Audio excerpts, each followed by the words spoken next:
So the replay will still be available. So I think we can just start now. Um, Iola, yeah. Yes, thank you so much for inviting me to the event. Yeah, and I'm so happy to be here today. So my name is Iola, um, and I'm currently an Erasmus Mundus joint master student in the leading international vaccinology education program. So basically, I'm doing a master's in vaccinology across 5 European universities in Spain, Belgium, and France. And I'm currently rounding up my master as a visiting researcher at the University of Oxford, currently at the Oxford Vaccine Group. Yeah, so today's topic is how undergraduates can prepare to win graduate school scholarships. And firstly, I would just like to talk about what graduate school scholarship is. I believe we all know, but I would just like to share an insight about that. So graduate school is what many of us in Nigeria regard as postgraduate school. So these are used interchangeably. From my own understanding, I think graduate school is used in the US and Canada mostly, and postgraduate school is used in the UK, which we also use in Nigeria because Nigerian education is modeled obviously by the British education in a way. And many a times people get into graduate school with full funding, with fully funded scholarships. And this is also something that I would like to explain. People use full funding, people use fully funded scholarship. What is actually the difference between these two? So I also think it largely depends on the countries that you are trying to access opportunities at. So when we talk about the UK, you see more of scholarships. You know, you hear about Commonwealth scholarship, Commonwealth shared scholarship, like Adebisi is a Commonwealth shared scholar. And you hear about other types of scholarship, Chevney and all that. But when you go to the US and Canada, it becomes full funding. And that's because of the difference in the educational system. So most times in the UK, the masters are usually thought-based masters. So these are 1 year programs. And in the US, they're usually thesis-based masters or research-based masters, and they span for 2 years. So the major difference is that for a thesis-based masters in the US or Canada, you spend most times in the lab. So your funding comes in form of teaching assistantship or research assistantship, as the case may be. So these are broadly classified as graduate assistantships. But if you are a Commonwealth scholar, Chevney scholar, you really don't have to do anything. You just receive your stipend every month, unlike what is obtainable in the US and Canada, where you have to be a research or teaching assistantships, teaching assistants to get your full funding. So these are just like some tiny differences. They are used interchangeably. There are benefits to this kind of opportunities. There are also demerits to it. So how can one, like as an undergraduate student? So what I'll be telling you guys today is what I wish I had known as an undergraduate student myself. So I studied microbiology at the University of Ilorin, and I graduated 2018. So I resumed my program 2014, finished 2018. And I didn't I was even though I had I wanted to gain industrial experience before I started my master's or PhD. I also felt like I didn't have like that adequate information to access scholarship opportunities as an undergraduate student. So I didn't start my master's until 2022, though I never had a gap year. I was working in the industry, which I also enjoyed that experience as well. But within that period, I was able to build the required skills and experience, expertise that I need to actually clinch a scholarship. And when I was serious about it, I actually got 2 Erasmus Mundus scholarships and 3 fully funded PhDs in the US. So my experience span across accessing scholarship opportunities and also applying for research-based degrees like PhDs in the US as well. So, and what did I do? Or how have I prepared myself to access these opportunities? So it starts from, peripheral preparations like getting your documents ready. So the first thing you have to do is, if you know you want to travel abroad for your studies, you have to get an international passport. So it may sound very primitive, like, oh, this is something obvious, but not everyone knows. So, there's no scholarship application you try, or you are trying to apply for any global opportunity. One thing they would ask you definitely is information about your passport. What's your passport number? When is the expiry and all that? So you need to get an international passport. That's like the first thing that you must have on your table. Then I what think help? that's actually the ingredients for. I think it's more engaging if, right, if you have this kind of like more of conversational, Yes. right? So yeah, I mean, it's going to be for the very first thing that you have to think about when you want to go global is to actually get that your passport.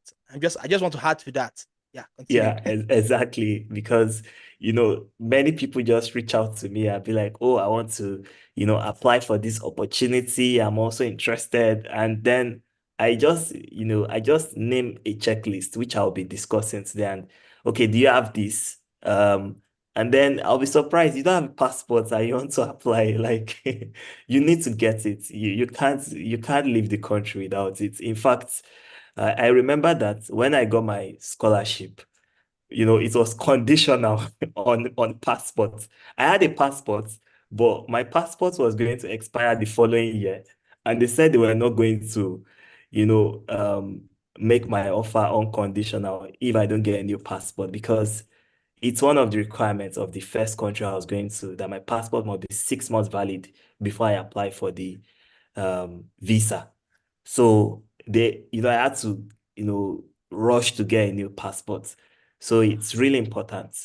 And another thing that you need is you have to have, so what this thing I want to say is you need to like have an academic CV, because this is graduate school opportunity.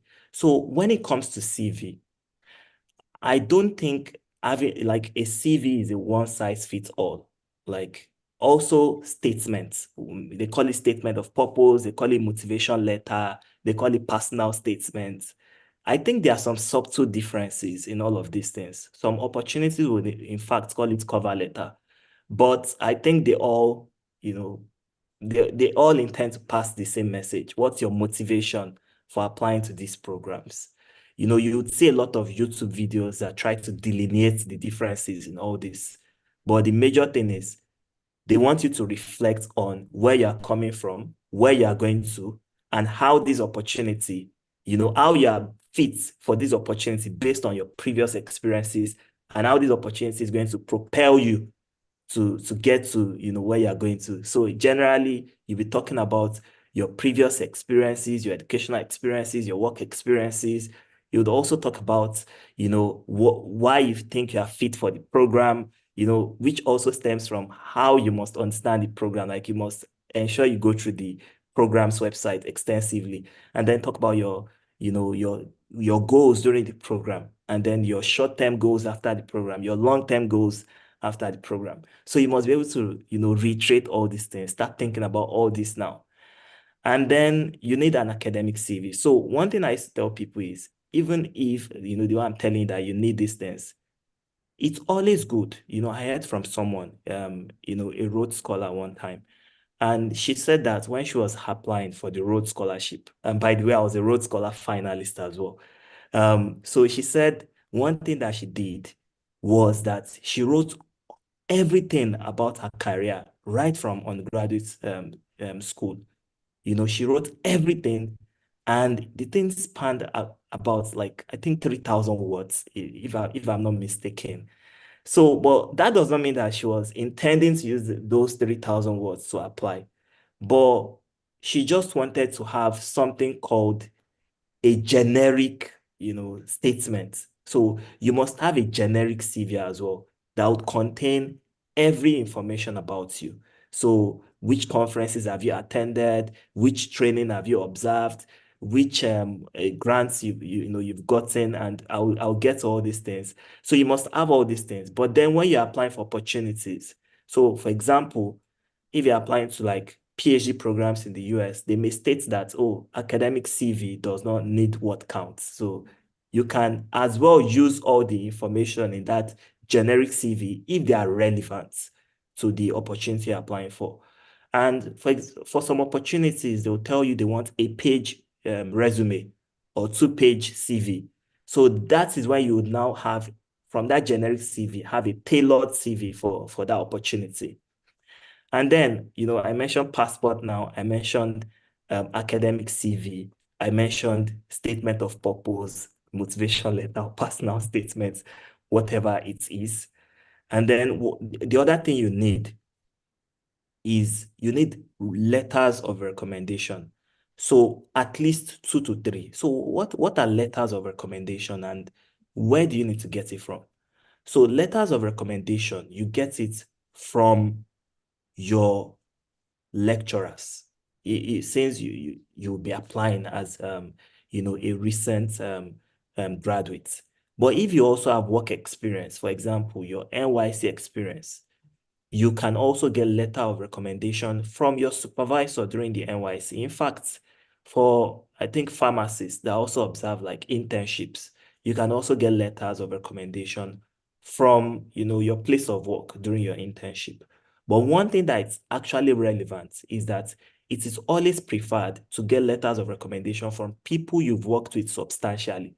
So for example, your supervisor. In fact, some opportunities will state that they want your undergraduate supervisor to recommend you.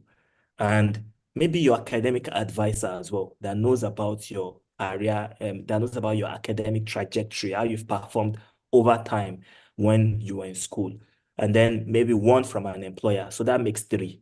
So one thing, that you must start doing now is start telling, your mentors and supervisors that you have interest in applying for graduate school and you'll be requiring that support.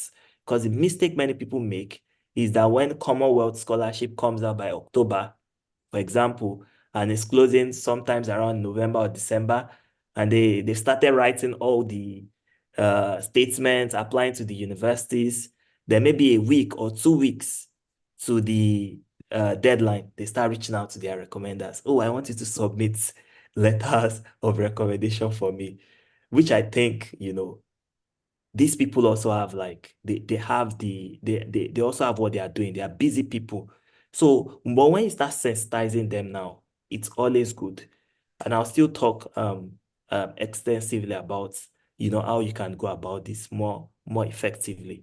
So I mentioned international passports, I mentioned CV, and I mentioned statements, and now letters of recommendation. Thank So you, Yola. Can I yeah, just to make it a little more like engaging and interactive? You've okay. nailed quite a lot of things just like now. The very first thing is that if you want to go global, then you should consider having a passport. I mean, there might be some opportunities that we open that you need to just apply for. Even it might not be even be graduate school, but you don't have an international passport. As young people, as young person, you need to consider having one. And I like the idea of you having a central CV because the whole idea of you applying for graduate school, as Iola has said, of course, you are there to learn, to improve your experiences, and you need to tell a story. That means that anything you start doing as an undergraduate is what will actually speak for you. So that you are building your CV, you building your experiences while still an undergraduate is something that would be useful to you as you move along. Can I just wake up one day and say, "Oh, I want to apply for masters at the University of Oxford. I want to apply for my PhD. What have you done? So that's the whole essay. So you need to start creating your own CV, your own experiences in your own area of interest. Thank you very much for that. Just want to quickly Yes. give that. And regarding that recommendation letter too, thank you very much for pointing out that out. Recommendation letter is very, very important, please. And that means that you need to build relationship with some of your professors, with some of your lecturers, as you last said. Because if you don't do that, you don't have that relationship. You cannot just walk up to someone and say, give me letter. So, as someone that is presently in the university right now, have at least 2 or 3 professors or lecturers that you've engaged with, that they know you, that you share your achievements with. That not all of them are bad. Iola, Abi, not all of them. Even if you think they are bad, some of them are still open to actually engage with students. So please get at least 3 professors or 3 lecturers that you can easily call, that you can easily like message them and interact with them or like on a normal level, so that they can, when you need this kind of thing, when you graduate, it will be easy for you to actually engage with them and get this letter. Don't get letter from someone that you don't know you, that cannot write a powerful letter for you, that don't know about your experiences, that what you've achieved or what you've done. Please always remember that. Thank you very much, Yola, for pointing that out. Just want to actually Yes. re-emphasize that so that Yeah, thank you so much for the emphasis. One thing that you mentioned that I think many students have the perception of is that our lecturers are bad. mm, So, but let me just, so one thing that I used to do is that, for example, I put myself in the shoes of these lecturers. So as I mentioned earlier, I graduated in 2018. And I was the second best in the class. We had just 2 first class graduates from a pool of 231 graduates in that department, microbiology department. So, you know, I think for me, it might be easy for many lecturers to have my, record or my name in their minds because, of course, having a first class, like top 1% from those number of students, oh, they'll know that, okay, this guy was the top in this class. But for you, that you might not have a first class, but you've actually gotten a very good CGPA, 2.1 is also great you know, but you're in the pool of many students, you've not even done a lot of activities. I was also like, so these are things I will still mention. I was also, an ESCO of the Nigerian Association of Microbiology Students. Even after I graduated, I was the American side for microbiology young ambassador to Nigeria. I was still very much engaged with the school. But you've gone outside the world, the school has graduated another set of 200 students after your sets, and then maybe 2 years later, you are reaching out to these lecturers a week or 2 weeks to your deadline that, oh, you need recommendation letter. In a way, number one, they are busy. They would be like, number two, they can't even recall you very well. So they'll start asking questions. So, okay, well, what interactions do they have and all these things. So that's why it's always good. So one thing that I do is that I update, my lecturers. And I'm also, I would say to a very large extent, involved in their own progress as well. And what do I mean by this? So one of my supervisor, recently became a professor, and I saw it on Punch newspaper that, oh, he's now one of University of Ilorin professors. The next thing I did was pick up the phone, called him to congratulate him, and we had long conversations. And the next thing I was also updating him about where I am now. Oh, I'm now rounding up my master's. Oh, I'm in University of Oxford. I'm doing research in this area. So if tomorrow I want to apply for an opportunity and I ask him to recommend me, he's very well informed about my progress, over or even till now. And he knows that what he can write effectively for me. So, but if you don't, you know, engage with your lecturers and your professors outside school, and then you are now reaching out to them few days to deadline, it's very likely they won't respond. So even if you put yourself in their shoes, like, right, like imagine how busy even some of us are as students. And then someone reaches out to you like 5 days and say, oh, can you help me do this thing? You feel like, okay, I have other things I'm doing now. Maybe I'll attend to this later. You understand? So I don't think I think one of the good things that I'm saying now is that our lecturers have seen that these accessing these global opportunities in a way also contributes to the ranking of the universities as well, of the prestige of their program. And to a very large extent, I think many schools are now very well invested in seeing their students, achieving these limelights. And I know that, in fact, some schools, some universities are even, training their lecturers on how to write better recommendation letters for students. I've heard about this. So it's something that I think, they are very well encouraged to do as well. But it all depends on the relationship that you build with them, not while you're in school, but after school as well. It's really Thank you, Yola. important. Someone just sent something to the chat that sending them happy new month like messages actually goes a long way. Just Of to course. just to greet them like okay, happy new month, or you get from time to time. I Yeah. mean, I think that's a good idea. So this is not Q&A yet, like, but I have a question I want to ask, which is Okay. some people here they are recent graduates. What are you going to advise them to do? Maybe they are unable to form that relationship with some of their professors. What can you recommend that they should do? Okay, so about forming relationship. So relationship basically, starts from basic things.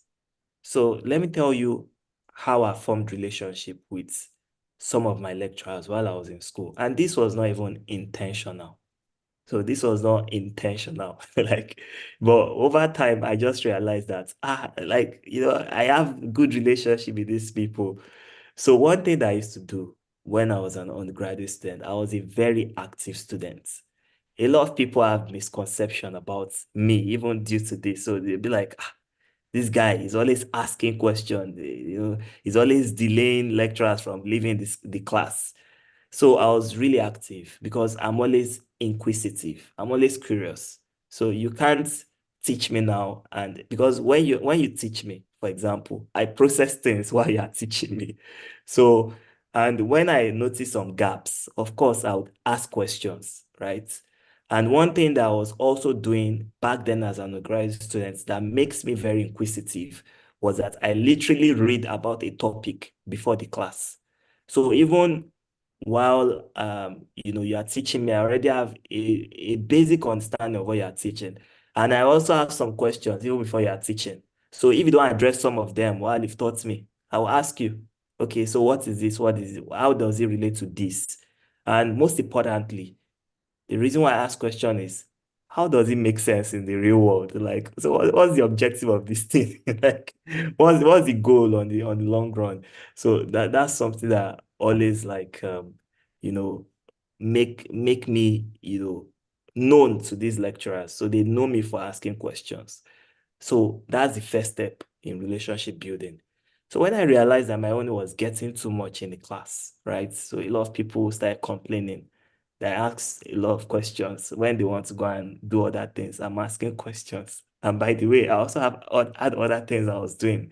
I was a work study, I was a student worker, and I always watch the time because I was working 10 hours weekly most times in school, under the Technical and Entrepreneurship Center of the university. So it wasn't that so I just want to clarify this. It wasn't that I was extending the period of the lectures. I also don't like that. If a lecture is 2 hours, I prefer it to be 2 hours. But then if a lecturer spends 1 hour, 30 minutes, and then they are 30 minutes we have 30 minutes to ask questions, I'll definitely ask and utilize that time. So one thing I started doing was also go to their offices. So I'll go to their offices, I would engage with them, I would even share, some of the things I've seen online with them. If I think some things are contradictory, I'll share with them. Even if I have like some ideas about research or something that stimulates my brain regarding what they've taught, I would also share with them. So from there, we started discussing. So I know that I formed this relationship, with a lecturer, even in industrial chemistry department. not even microbiology, industrial chemistry. And then he was always really interested in talking to me, then introduced me to his friend working in the microbiology department. And then, that's also networking in a way. So, and his friend, who is my lecturer, was always invested in my career progress. So every year, these two lecturers will call me. So where's your transcripts? Which courses have you performed well at? Which one? What happened there? That's relationship building. So I think to a very large extent, these lecturers also feel like they are doing something to impact knowledge of students. When students come with feedback, when they come with questions, when they come with curiousness about what has been taught.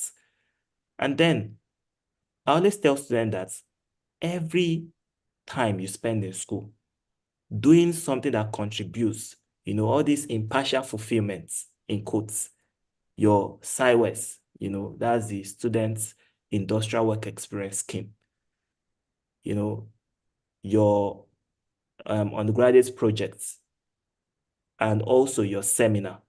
All these activities are important activities. They are not just, activities to form relationship, but also to build experience. So many undergraduate students, I'm digressing now, but I just want to point this out before I forget. Many undergraduate students will come out of school and say, oh, they don't have any experience. And I'll be like, didn't you do sideways? Didn't you do um undergraduate projects? Didn't you do seminar? These are experiences because you spent a quality amount of time to put this if you have done it well. So we have sideways coordinators, right? One thing that I used to do is I don't just do things. I like giving feedback, right? So I'll go and meet my science coordinator, for example, talk to them about my experiences, let them know, what I find exciting about it, what I think can be improved. I do all these things. And then one thing I was also doing, because I already had an undergraduate supervisor before I went for SciWest, but we've not started my project. So I let him know the things I've been doing, the skills that I was building during my SciWest, you know. And then eventually we're able to even develop a research proposal based on these skills. So in fact, my SciWest experience, my undergraduate research was more of like an offshoot of my SciWest experience. Um, when you look at it. So over the time, these lecturers too will see how you think, how you relate, how you exhibit your soft skills, communication skills, teamwork, how you can, the interpersonal relationship you build with them and also with other students.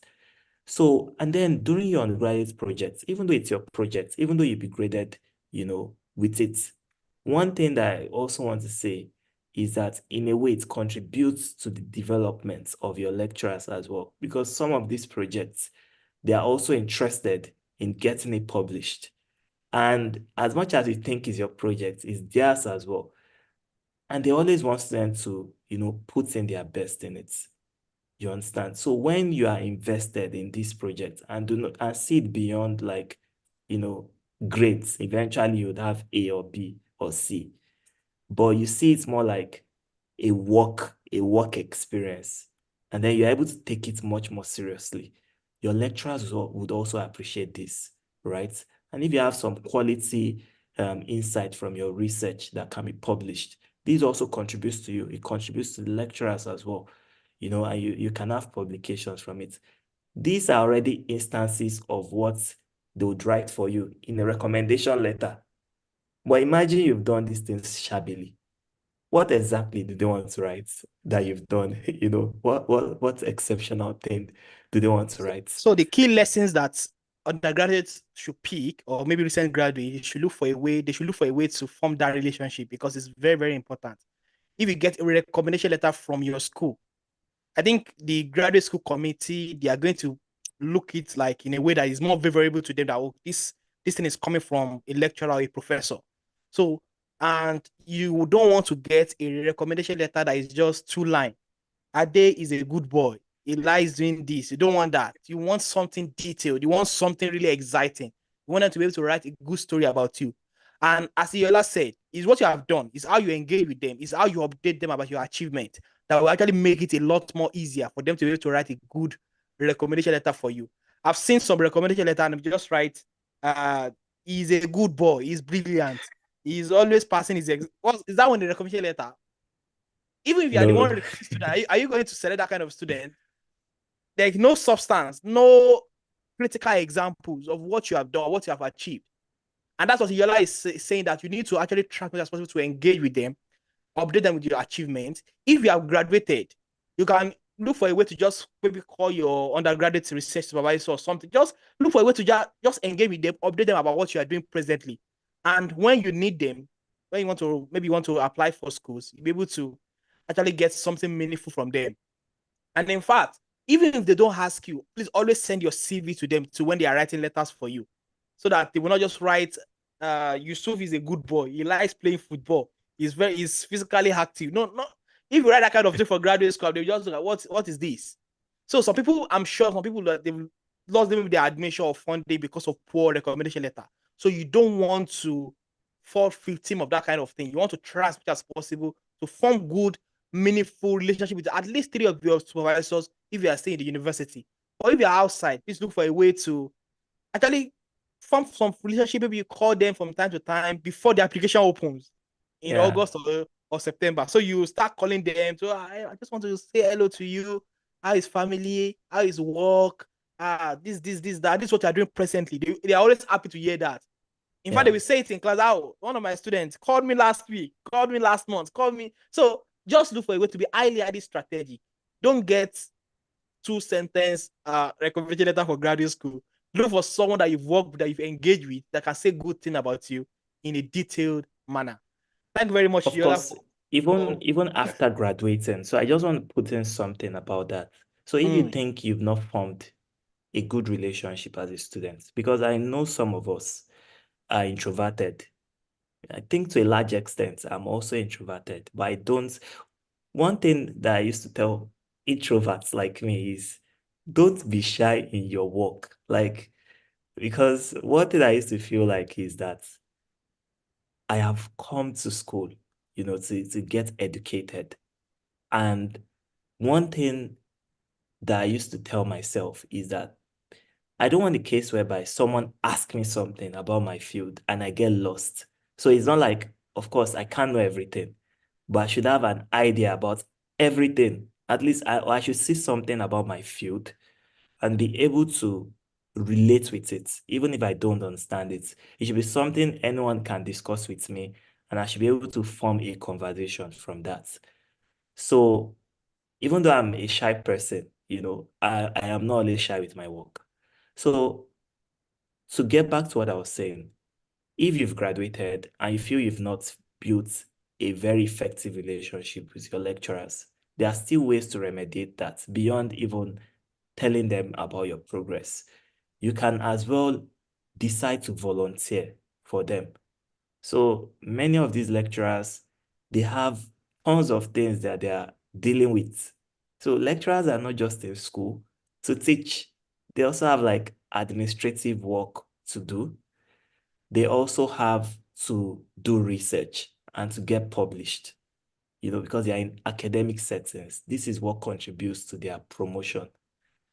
You can as well volunteer. Oh, you would say, oh, my undergraduate project, do you mind if I start developing transcripts from it? I don't even mind if I can work with you to help you develop transcripts from other research, that you, agree. that you've that you've done in the lab. This is Right. also how you build, your own experience, because all these things that we've been mentioning, in a way, are the skills that are even required for you to excel in graduate school. So I tell people that as competitive and stressful as the graduate school application process is the simplest in all of the graduate school adventure.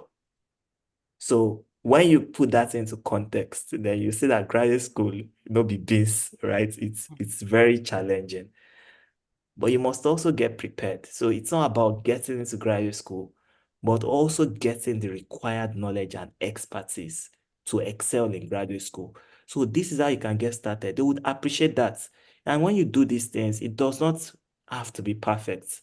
Of course, this is also why, it is relevant to engage in training. So there are many massive open online courses platforms there. We have Coursera, we have EDX, we have Future Learn, you know, we have all these things for you to build that training. Even YouTube alone is a university.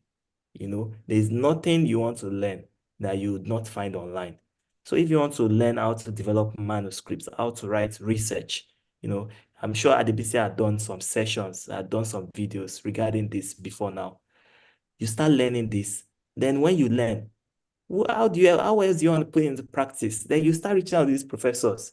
Oh, can I help with this? I am sure they'll be very interested. So you can, be, you know, um, a graduate assistant, helping them to do some of these things. And then you receive feedbacks. From there, you'd also get published because you've contributed substantially to this research as well. So these are ways that you can get engaged, meaningfully engaged as a And then we have prospective something student. meaningful to write about you. Exactly. So relationship building in a way, to me, is not very difficult. It's more of like, do you want to build relationship? That's just it.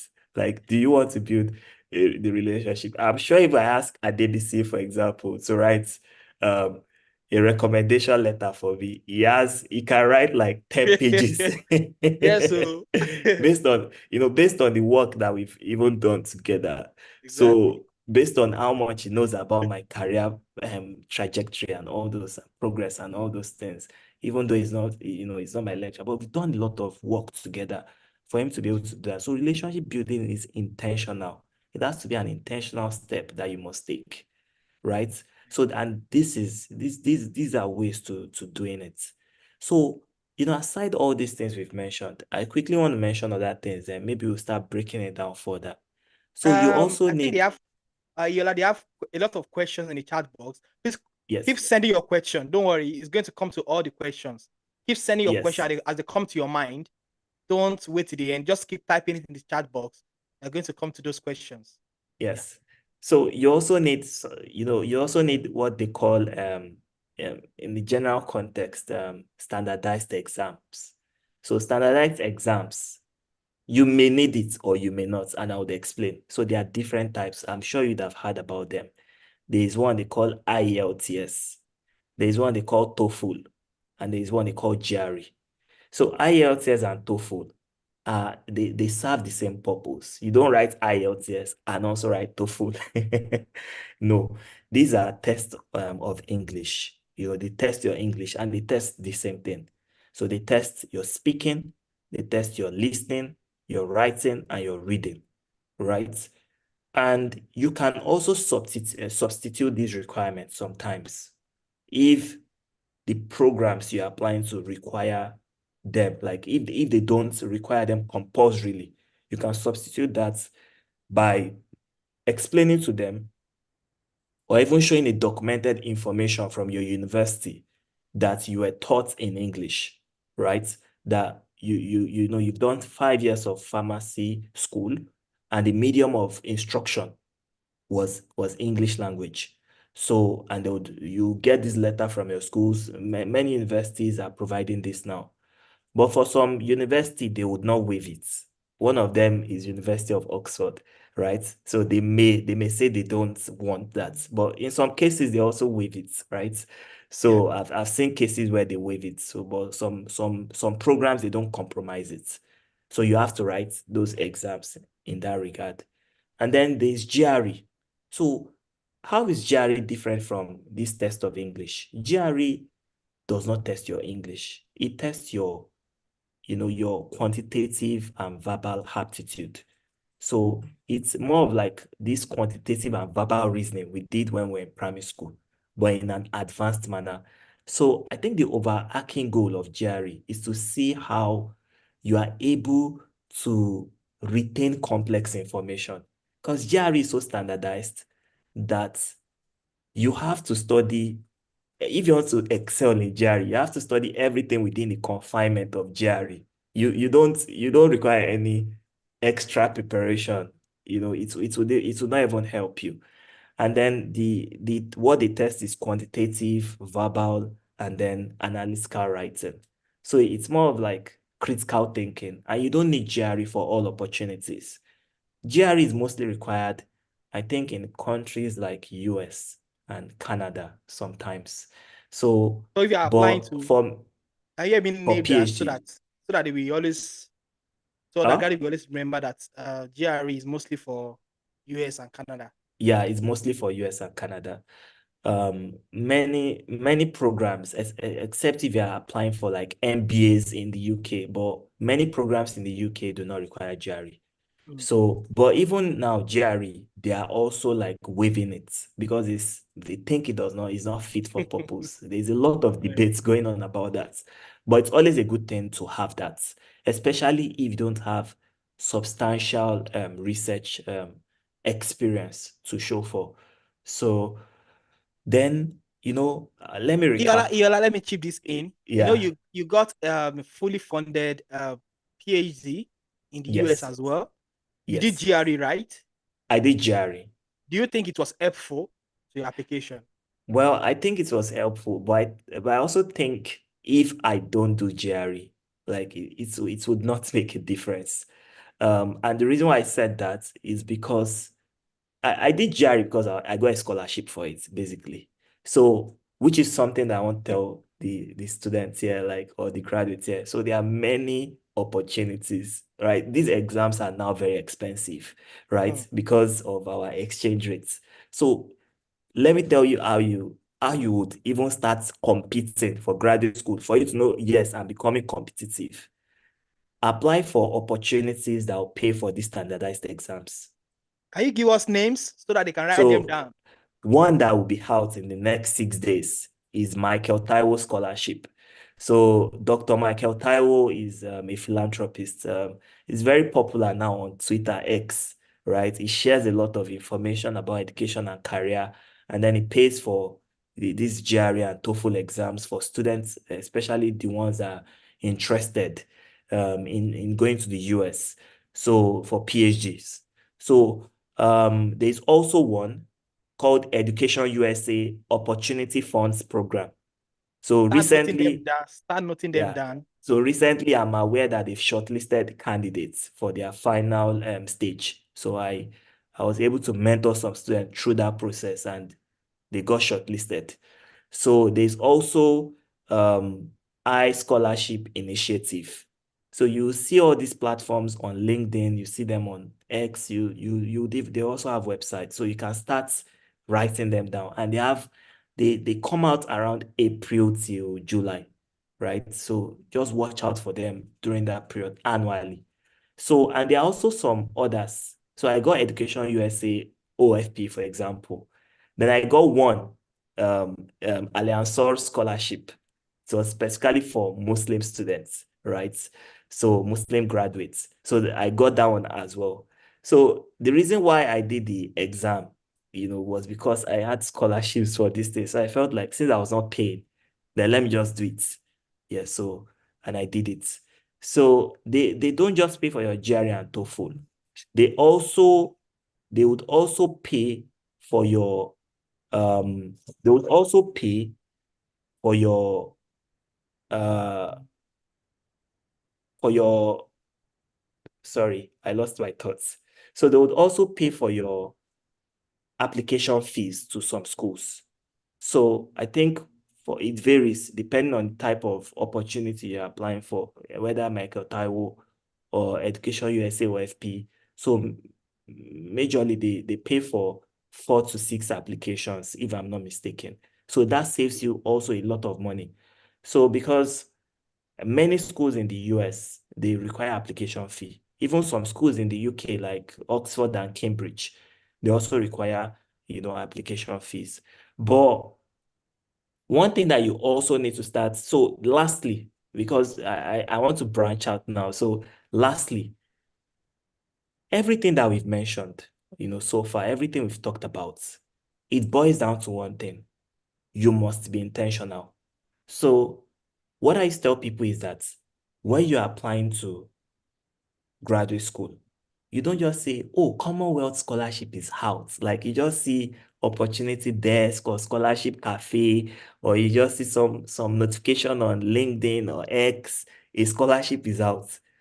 Trust me, there's a high chance, at least 90% chance that if you're just knowing about an opportunity, you know, at the time it's just coming out and then you apply for the opportunity, there's a 90% chance that you won't be successful.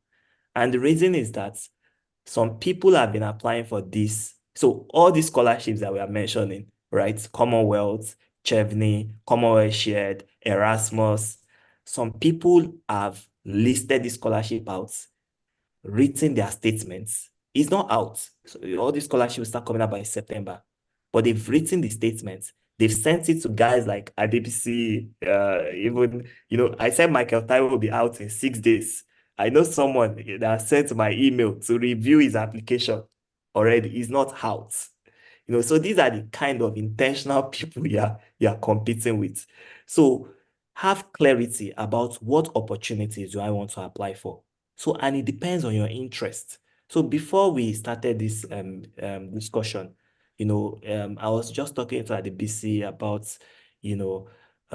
why I have gone for a master's, why you also did a master's before PhD, difference between some of these things. Because Adebisi is a professor already. In fact, I don't think he needs a PhD, based Yeah. on his experience. I think he's doing it for formality, honestly, because there's literally, anything that a PhD student is doing or has done that DBC has not accomplished as an undergraduate student, you know.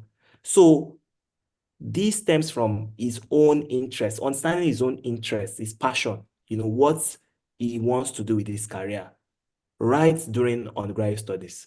So, and he knows where he wants to go.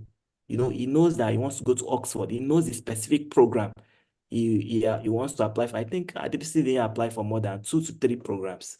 So that precision is necessary. So, you might not have a very expansive you know, how would I put it, background or achievements like Adebisi, but whatever experience you have, so far you have an undergraduate degree and then you've performed well. So strive to come out with a first class or distinction or a 2-1, at a minimum. Even if you have 2-2s, there are opportunities for you.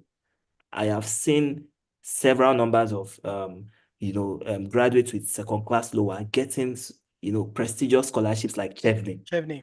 So Mm. there are opportunities for everyone. They also get fully funded PhDs in the US. So one thing you must do is do a critical assessment of your profile. So what have I done so far? What do I need to do? Then what are the opportunities that are meant for me? One thing I used to tell people is I want to apply for scholarships like Chevney when I was applying for scholarships years ago. And the reason is not far-fetched, right? The reason is because I know what Chevney, the qualities of scholars that Chevney, Chevney is looking for. It's not like I don't fit the criteria, but I've seen Chevney scholars. These are leaders. These are like mostly social entrepreneurs. These are people that have expansive years of experience most times, and they can demonstrate that leadership skills and acumen, right? I also feel like, I feel I was more suited for Commonwealth than Chevney. That's why, you know, even if I had applied to, even if I wanted to apply for Commonwealth at Chevney, I would have chosen to apply for Commonwealth or Commonwealth Shared Scholarship. So you must have an understanding of what scholarship do I want to apply for, right? How does this scholarship, how do they run? So, we mentioned writing statements earlier. For Commonwealth, you write about 8 statements, if I'm not mistaken, like development impact statements, 1, 2, 3, 4, write personal statements, you write volunteer experience, you write all these things. You must start knowing them.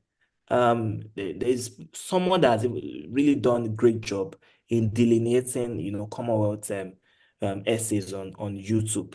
Dr. Victor Agboga, like, is currently working at London School of I see. Economics. Yes. So you need to, watch these YouTube videos. You need to understand how, like, what do I need to start doing? And that's when you even know what you need to start, how you need to start preparing yourself as an undergraduate. That you need to start doing some voluntary experience. You need to start taking up leadership initiatives. You need to start doing some research. And there are many, initiatives now that you can join to improve on your research skills, right? So you need to start doing this. You need to start doing some online courses, right? Then you start listing out these opportunities. Okay, I want to apply for PhDs in the US. Then you start asking yourself, what universities are you applying to? Based on your research interest, right? Based on what you find passionate, based on what you have skills and experience in.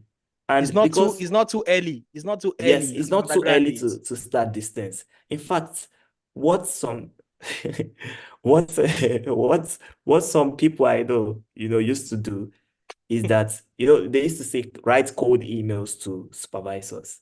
But I know some undergraduate students now, they are not interested in, and this is also relationship building, what I'm about to say. They are still in school, but they will read some professor's paper and then, read it critically and ask questions from these professors.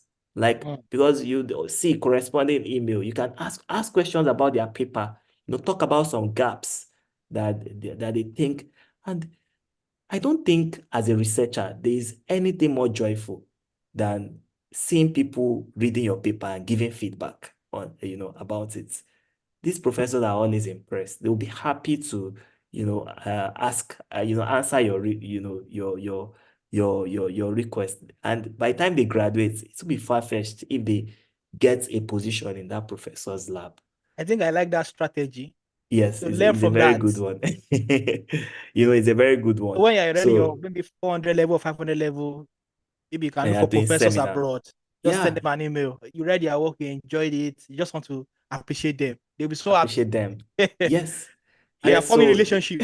and you're forming relationship. These are things that you need to start doing. Connect with these professors on all platforms. So I remember that during the peak of COVID-19 pandemic, I was still working in Lagos. And even though I was not in biomedical sciences field, right, I knew I wanted to do a master's in vaccinology, right? And I was connected. Like, if you ask me, like if you wake me up, what is the recent advancement in COVID-19 vaccine? To give you a presentation on it, I would do, because I was following this vaccine development process, even though I was not working in biomedical sciences, even though Africa as a continent did not contribute significantly to this vaccine development. But because of my passion, I knew which vaccine was in preclinical phase, which one was in phase one trial, phase two. I knew the professors, the people, involved in this phase. In fact, I'm working in one of the professors' labs, you know, 4 years after. So this shows how you can start building your passion, right? Right as an undergraduate student. So you need to start writing these things down. Then by the time you are graduating, you know where your profile suits best, and you have clarity about the opportunity you're applying for and how you can, be be the best candidate for that opportunity. So because I knew that when I was applying for I applied for just two Erasmus programs and I got both of them. And for the two Erasmus programs I applied for, I was the only Nigerian selected, for the two programs. So these had over 1,000. In fact, some of them had 2,000 applications, right? And the Erasmus program typically selects about 22 to 25 students every cohort for scholarships. So I think one thing that gave me confidence, right, in these programs was because I didn't just know about these programs. I knew almost everything. I was already working, I was already volunteering with students in the program. So I usually track the students, the alumni, where are they, what are they doing? I'll do it, right? So these are things you can also do. I knew I was in a One Health hackathon. I was a judge for a global One Health hackathon among high school students. And two of the infectious disease and one health master students were also judges in that One Health hackathon as well. And I was not a student. Even that time I was not even applying for the program, right? Hmm. So I was also part of the International Student One Health Alliance. I was an educational committee member, and some students from the program, from this infectious disease and One Health program, were there. So I know I would attend conferences, and most of this information I also get from the students, right? On LinkedIn. Oh, I'll be attending, I'll join, even if it was virtual, I'll join.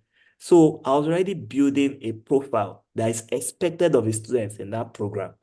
And then when I was applying, I knew that my chances were bright, right? Because and one thing I used to tell people was that I had studied the program's website in detail. Every link and hyperlink on their website, I've read it, such that if you delete their websites and you ask me to come as a content creator, I would produce a large chunk of the information there. So these are things that you need to start doing. These are things that make difference as a prospective, graduate students. I think you can see the major point there is about being intentional. You you are not forced to do anything. So you have to be sure that you know what you're actually doing. When you are looking for program, when you are searching for schools, when you are searching for opportunities, you can see from your last discussion or what they have said, you can see that you have to be intentional about your own growth, about seeking out this opportunity and being proactive. Go online, go on LinkedIn, look for past students, look for them, look at what they are doing, look at their profile, ask them questions. So you can start that as an undergraduate. And if you're applying to a school, you can also reach out, leverage LinkedIn, leverage social media. So thank you very much, Yola, for that. Yeah. Yep. Thank you. So one thing that I want to mention as well. So there are some other things that, not every school requires, like WES evaluation. So WES evaluation, or let me just say credential evaluation, because WES is just one type of credential evaluation. There's also ECE. So usually some schools in the US require this. And this is because the grading system, their GPA system is 4.0. And they usually require that you do WES evaluation so that your transcript would make sense to them. And one thing I forgot to mention as well is you need your BSc certificate and your transcripts for all your applications. So they want your transcript to make sense to them, and they'll say, okay, do WES evaluation. But not all schools require this. In fact, I applied to one of the schools I applied for PhD in the United States. They required WES evaluation. And I didn't do it because I didn't have the money. But I had submitted my recommendation letter. I had done everything, right? I had even uploaded my um, statements, my CV. And I think in a way, if you don't submit applications, that's when I found out that if you don't submit applications, right, they also see it. Like I think so, because they reached out to me and they said they saw that my application was complete, but I didn't submit. So I responded and said, I didn't submit because I don't have voice evaluation. Like, I can't get my transcript evaluated now. Um, and then we started discussing about if I should submit or not. And they said, okay, they were going to waive it for me. But I have to do it because if I don't do it, my admission will be conditional on it. And I was very happy about that because it was a chance for them to review my application. And then I would know if I was successful or not, or if I would even go to the school or not without doing West evaluation. So it boils down to one thing that DBC said. Also feel free to reach out to the graduate coordinators or administrators of your program if you need to understand some specific things about their requirements, right? If you want to understand if they are funding, what they are prioritizing their funding for, opportunities available for students, or if you need them to waive a requirement for you because you think it is justified, reach out to them. They would always respond. So this was something that I also did very well. Like, right. So I like asking questions. So that's what I like doing. And one thing about asking question is you'd rarely make mistakes if you get responses for the questions you ask. So because one thing I did was that for the two Erasmus programs I applied for, I submitted TOEFL because I also did TOEFL for one of them, and I didn't have to submit TOEFL for the other. And the reason was because I realized that they waived the TOEFL requirements. And I felt like, okay, since I don't need it, I won't submit it. Because anything you submit, you'll be evaluated based on it. Even though my TOEFL score was high, I had 104 out of 120, right? But I felt like since I didn't have 120 over 120, if they graded this TOEFL and someone had 120, maybe perhaps my chances will be reduced. So if they don't require that, I would not submit. Although some people would say, you should have submitted because it would also place you higher. Like it will also place you like as a superior candidate to someone that didn't provide that requirement. But I'm of the opinion that they regarded Nigerians based on the profile of the Nigerian scholars that have been in the program as English speaking. So I felt like it wouldn't make a difference if I didn't submit as well. So these are things that you should also pay attention to. Always ask questions and understand the requirements of your programs or your prospective programs. Thank you, So Yola. yeah, I think So we can start taking some of the questions. questions. Yeah, I just want to add to that that as an undergraduate, so once you notice that, okay, of course, you're already rounding up, please try as much as possible to get all your documents ready. Try to process your certificate, try to process your transcript, anything that will hold you back. Please try to get everything ready. Your passport, international passport, everything should be with you. If you need to do WES, if you need to do the English language assessment, please try to start early. Maybe during your NYC year, you can start processing those things. So it is very, very important. Thank you very much, Iola, for that. It's really insightful. I mean, for undergraduates to be able to learn at least pick one or two things. And we have a number of recent graduates here too. They've actually learned quite a lot. So let me start with the first question. Okay. Someone is asking that what should be in CV? What should be in CV?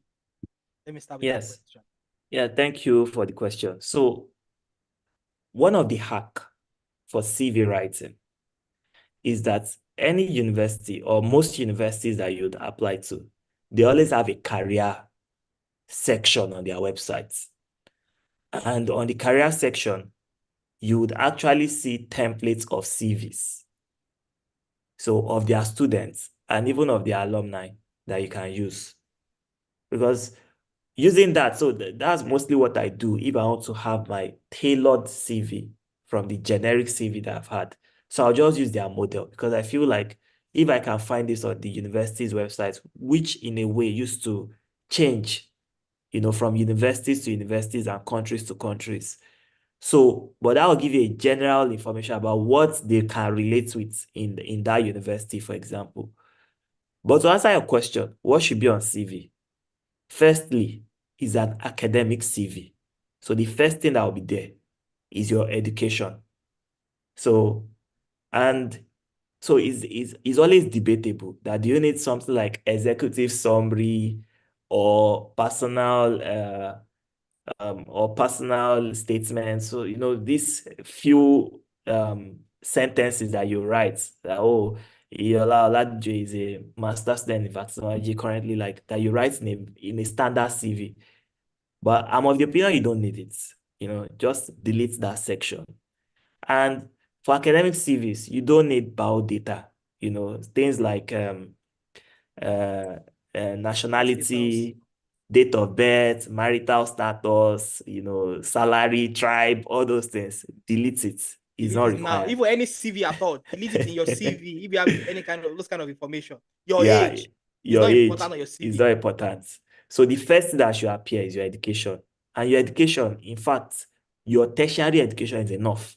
You don't need to put secondary education. You don't need to put primary school. So it is just tertiary. So you just put, University of Ibadan, Bachelor of Pharmacy, distinction. You put your CGPA, you put your undergraduate thesis, right? You put it there. Then You may also put some relevant modules that you've done.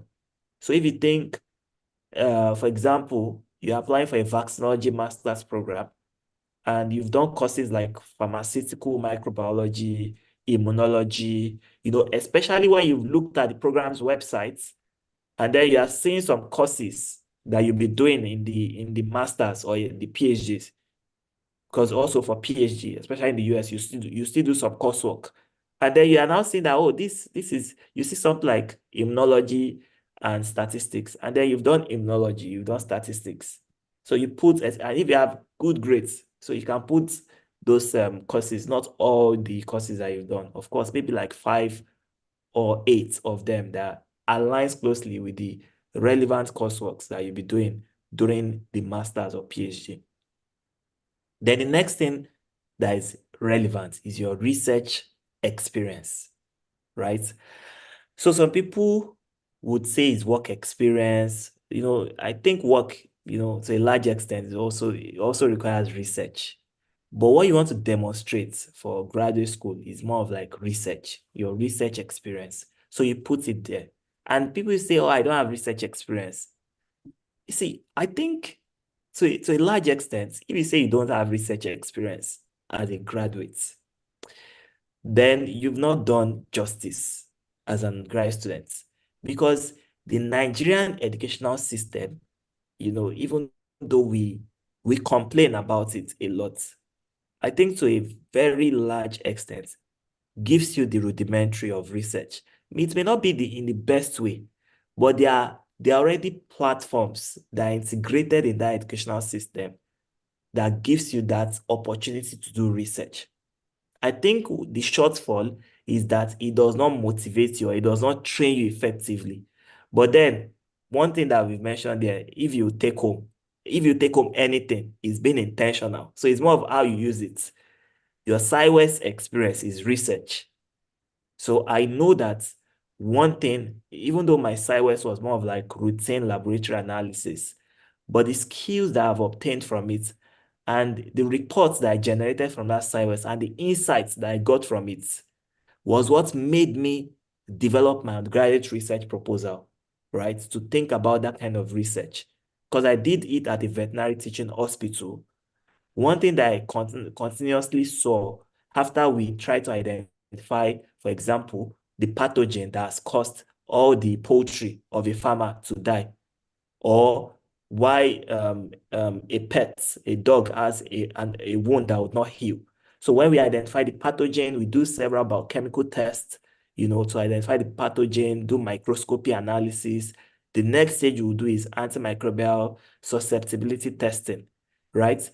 And when I realized that they were all resistant, like most of them, most times resistant, antimicrobial resistance, that was what I did in my undergraduate research.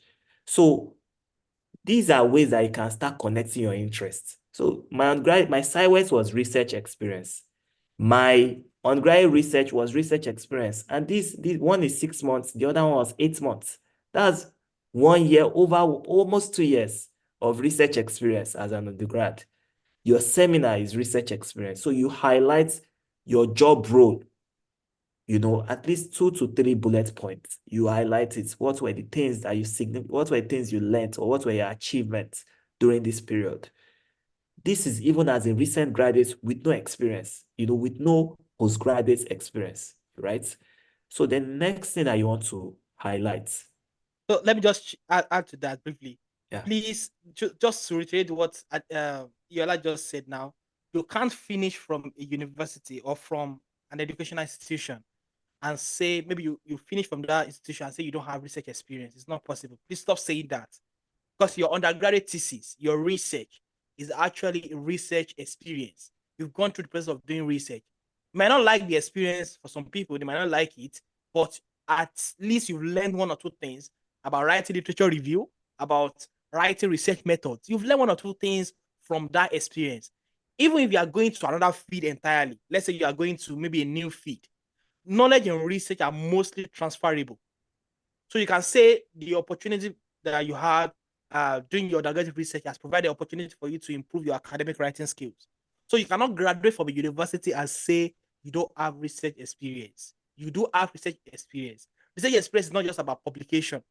I think that's why some people mix it up. They think, though, if you have publication, you don't have to explain too much. You Yeah, don't have to talk too much. I think that's the point. But that doesn't mean that's exactly. the only thing.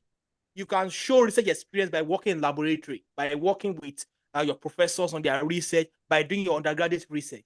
Please stop saying that you have research experience, and in fact, you should include that on your CV that you've done this particular work, and these are the things that you learned as you last said. That you can highlight those things that you've learned and just put it in your CV, maybe in one or two sentences. That would also be helpful. Yeah. Yeah.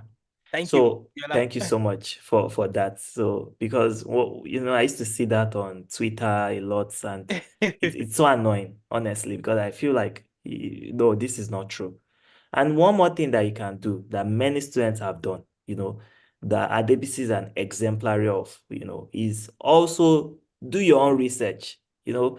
We've seen students now, this, I like our generation. I like this world Mm.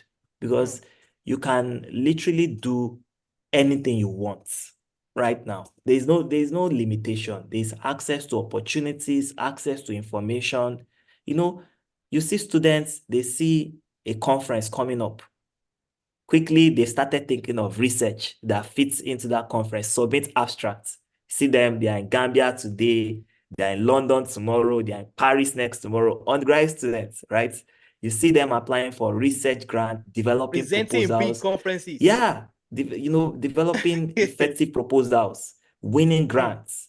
So these are ways that you can start building your research. And I think it's even easier to do as a student than Yeah. when you graduate. That's So there is no excuse anymore. Like in this generation, in this climate, there is no excuse. You can even build your own research facility, right now.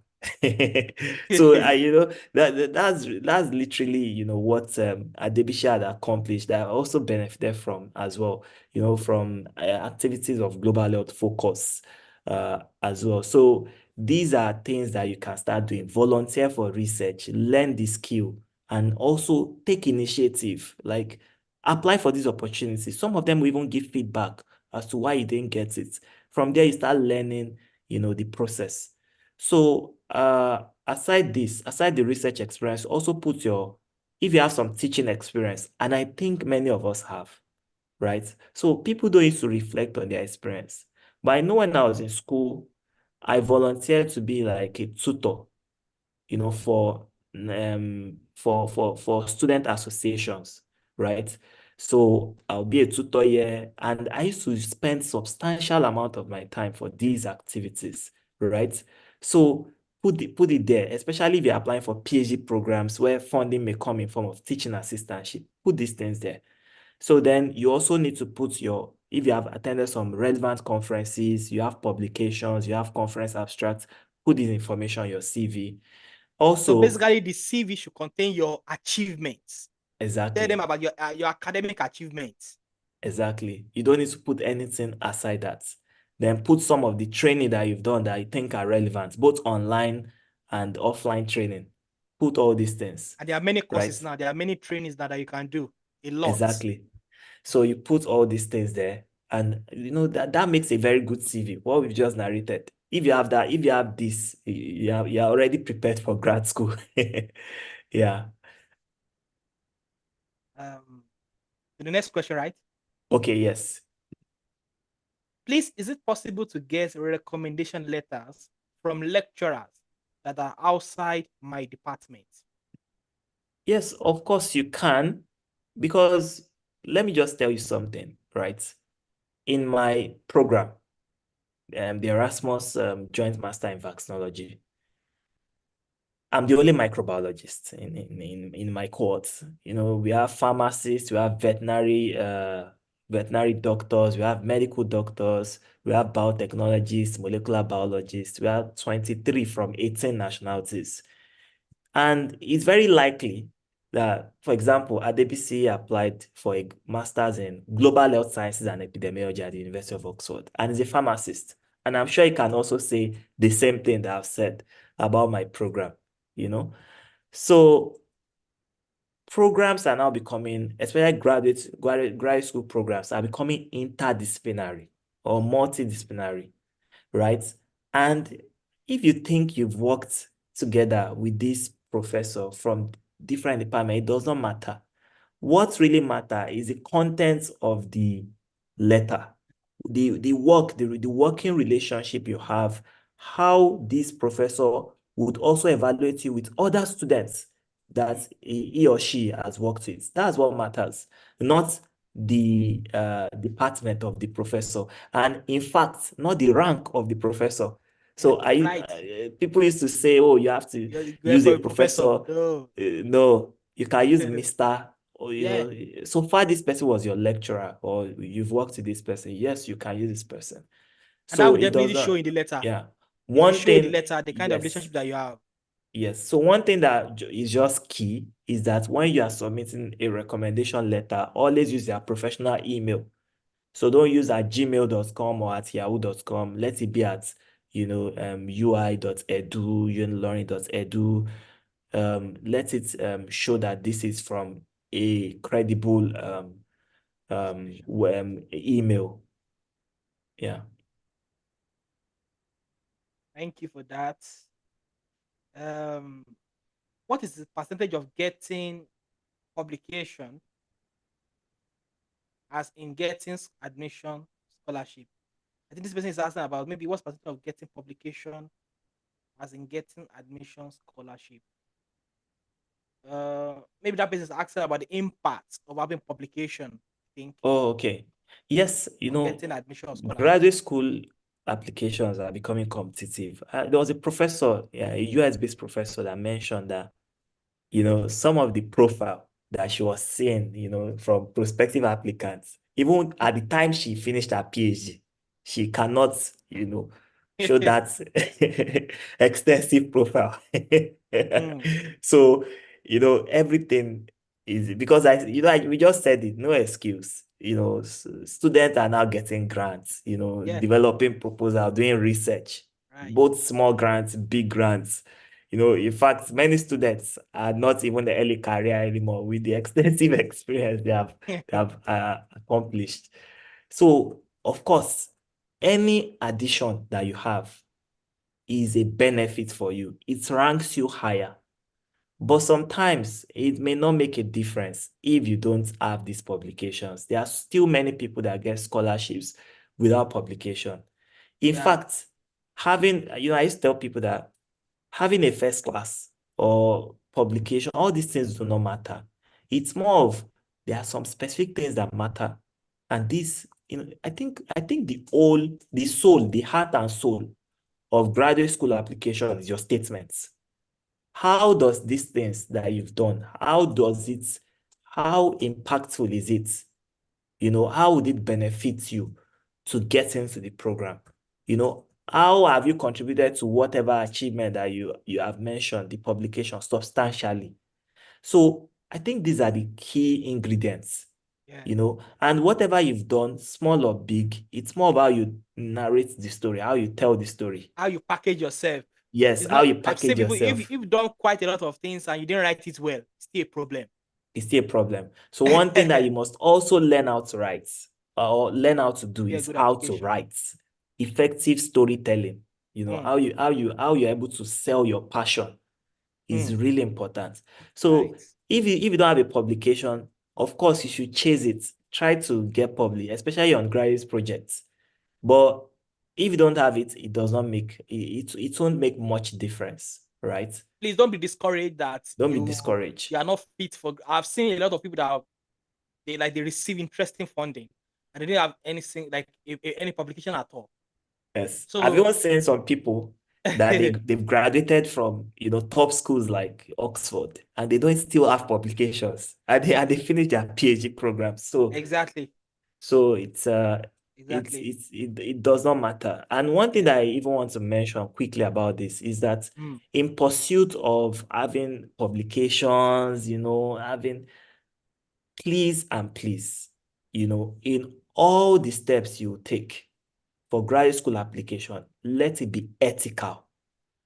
Academic endeavor must be of quality and best standards. So you don't Nice. want to patronize predatory journals that you would pay for getting published. In fact, all these things, they'll do more harm than good. Yeah. Right? So you don't want to plagiarize, you don't want to do all these things Those things. because Yeah. you have to, it's a process. You have to go through the process, right? If you don't go through the process, if you cut corners, it would definitely leave a gap for you in the future. You definitely regret it one way or the other. So that's why I see some people, they get to graduate school and they still struggle. And then the professors will be like, are you not the one that didn't we see your bright CV and statements? We thought you can do this. Exactly. So you don't want to be that kind of student. So just see these things that we are saying as a process that you would go through. And ADBC mentioned one time that, I think recently, maybe it's a recent Facebook post that, if you do something, I just want to paraphrase it, and you fail at it, right? The failure is not even like that's not even like a concern, but more of like the the the the training that you've passed through, the Right. process, like you passing that through that process. There's no way you fail and remain the same. You would have learned something new. You would have been Right. better than who you were before you tried that thing out. Mm. So please just go through this process in a very ethical manner, right? Yeah. Thank you very much for that. I mean, Yeah. please, if you don't have publication, don't be discouraged. There's always a section on your CV where you can put your experiences and you can put your undergraduate experiences, the research that you've done, yes, things that you've learned. So if you don't have publication, that doesn't mean that you should not consider graduate school. I've seen quite a lot, and as Yola said, a lot of people they've received funding. But if you have the opportunity to publish your undergraduate thesis, please speak with your professor, speak with your lecturer, and they'll be able to, of course, you'll be able to discuss that. And if you are an undergraduate presently, please try as much as possible to have a discussion with your professor, with your lecturer, that you'll be happy if your dissertation is actually published in peer-reviewed journal. You can have that discussion. But if you don't have publication and you're a recent graduate, that doesn't mean that you're going to, but it's always going to be a plus for you, but that doesn't mean that you are going to be rejected or they won't consider your application. It's about how you tell your story. So graduate school application is basically about how you sell yourself, how you tell your story. So if you write it really well, you're able to explain why you need to be on that program, what you want to learn, the capacity that you want to build, what you've learned in the past, and how your experience actually shape why you apply for that program. I don't think you should have any problem. But if you have the opportunity, you can publish your dissertation, talk with your professors, with your lecturer, and you can come up with something. So publication is not the only requirement, but it is always good if you have one. Please don't be discouraged if you don't have any. Um, Yeah. Thank you very much, Yola, for that. So, what about lecturers that have traveled to another school? Can I make a request from them also? Of I think this course, place you is can. Of okay. course, like one of my, I would say favorite lecturers. He's not even in academia anymore. He's not even in Nigeria, right? And till tomorrow, if I need anything, I'll still ask him to recommend me, right? So see, the thing is, the recommendation, right?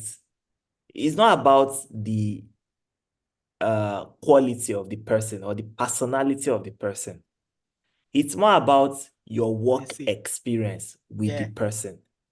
So the lecturers, they would introduce themselves. Okay, yeah, like in their recommendation letter, I'm currently this person in this place, but I have known this person in the capacity Capacity. of Mm, being his lecturer for 8 years, for 5 years. So, and then they write what you people have done. So your lecturer doesn't even need to be in academia anymore. So yeah. yeah, so they can recommend you and it is acceptable, really. So Thank you for that. yeah. Um, Someone is asking, well done, sir. Please, what does developing transcripts mean? developing transcripts. Uh, I don't quite I'm get not that. I'm not sure I get that, but transcript. So maybe I should just clarify. Academic transcript is a document that you get from the university after you graduate, and it details your the courses that you've done, the grades that you've obtained, the maximum grade obtainable, and your GPA for like your CGPA, your overall CGPA. So they calculate it there. So, and on the long run, it may also show maybe your class rank, and then it is obtained from school. So it is on the school letterhead and it is signed by the person that is responsible for that, mostly the registrar or the academic support services of your university. So there are two types of transcripts. There's student transcripts, there's official transcripts. So any transcript that is in your hands like this is unofficial, right? Is the student's copy. You can, to a very large extent, you can use your student transcripts for all applications. In fact, if some universities require official transcripts, most times it is usually after you've been given an offer, right? So, and if they require compulsorily, maybe you should reach out them and negotiate with them that you can't send the official transcript because sometimes they require you to post it to them, or even recently, maybe from your university, the registrar or the responsible person has to send it to their email. And this also requires like money to request for your official transcript for university and takes long process in some universities as well. So Right. that's just what transcripts means. And the purpose of transcripts in graduate school applications, I think I've mentioned it before, is that you are applying to a specialized program and they will just want to see how your previous educational experience. We did so many courses during our undergraduates, right? So they just want to see how some of these courses you've done would help you to excel in the courses that you'll be doing during your master's or PhD. So that's just what, and they want to see the grades that you've obtained in those courses. So they also use that as part of their review, because when they are reviewing grad school application, it's always holistic.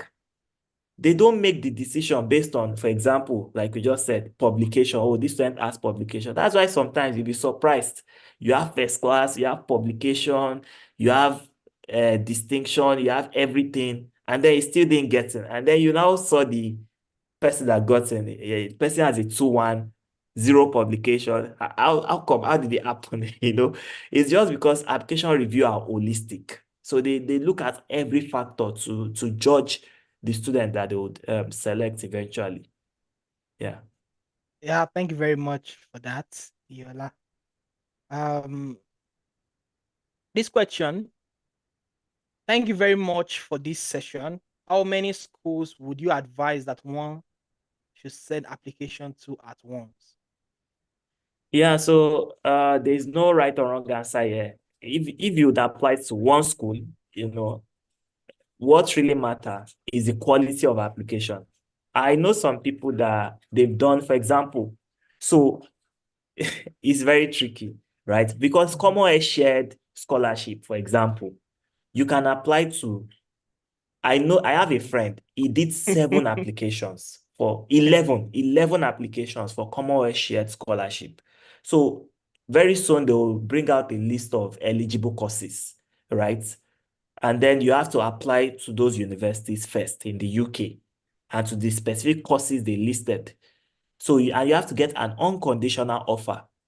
But one mistake that people used to make is that they don't even submit a quality application to those schools, because since the schools, I don't know, but I keep asking Commonwealth scholars, maybe Adebisi will share his own insight, that do they also make their nomination based on the quality of application, not even based on your Commonwealth essay now? So, and then you see these people, when you submit applications, then you also have to do like 11 different Commonwealth shared scholarship applications as well. So what people used to do is they apply similar courses like maybe public health, and then maybe change some specific information that is relevant to the program. So now imagine you also want to apply to US PhD, right? And you do like 9 applications, for example, that is mostly recommended by many people. They'll say, okay, apply to 3 top schools 3 middle rank schools and 3 safe schools, right? So that makes it 20. And then you also want to apply to Erasmus. And now before you could apply to just 3 Erasmus programs. But then you now it's unlimited. You can apply to everything on the catalog, literally now. Nobody will question you for that. But then you say, okay, I want to apply to 5 Erasmus scholarships. So if you start thinking about it, it's a lot. So the major thing is once you have evaluated your own profile and you understand the programs that you want to apply to, you can apply to just few programs. The major thing is the quality. Or maybe you start early and you'll be able to, start building your profile. For example, I told you some people are already preparing for Commonwealth 2025 resumption. They're already Right. prepared. In fact, they already have their essay. They'll submit the next day after the application comes out. There's some people are already prepared. They are that prepared. So these people have the capacity to apply to many programs. Not that when you now see the application coming out, you want to apply to many. No, it's not quantity, but quality. That's something you must understand. So if you think you can apply, if you think your capacity is, okay, I want to apply to more than 2 programs, but I'll put in my best. Do it. Someone at ABC did it and then it got both of them. Validated. But if you think, okay, I have more time and I can put my efforts into 20 programs, of course, do it as well. But one thing you must understand is many of these programs require recommendation letters and all these things. That's where the issues come from. Yeah. So, one thing I used to do in particular is before I start any application, right, I used to send out my recommendations first. So that's why you have to have a list, an Excel sheet. Send out all recommendations first, reach out to your recommenders, and they can effect everything together. Although the recommendation too has to be specific to the programs that you're applying for because these programs are different. So they have to ensure that they don't mix it up and they don't use to whom it may concern, like a generic recommendation. No. Mm. So, but if you give them that ample amount of time, they can do it in batches. Some of my recommenders try to do it together and they'll write the separate letters together and submit it all at once. I'll just receive the notification that it has been submitted in my email. So, and I'll then know that I have time to do my own application before the deadline. So there's no right or wrong answer. So just do what you know that you give your best quality in, and to the extent by which you can get recommendations letter for as well. Thank you very much for that, Yola. I mean, Yeah. you want to put in a very good application. But another thing that is also very, very important at the era that we are in right now, you have to be strategic. You don't have to rush your application. Oh, the application is closing tomorrow. You are writing your application today. Oh, yeah, you don't do that. So you have to be highly, highly strategic, and you have to start preparing like months or even weeks before the deadline. And this time around, what I'm going to recommend to anyone really is that please try as much as possible to apply to many schools as many as you can, because now it's getting really competitive. Like even people with strong profile, they are struggling to get into graduate school. So please try as much as possible to apply to many schools. But before you can do that, as Yola said, you have to start early. Not just that you when the application open, maybe within 2 weeks or maybe 1 week to deadline. That's when you want to start writing your application. If you want to apply to many schools, then you have to plan ahead because financially it's not easy. Getting a recommendation letter, as Yola said, is not easy. But if you can plan accordingly, you already strategize on how you want to do it. Those ones that will give you waiver, that you don't have to pay the application fee.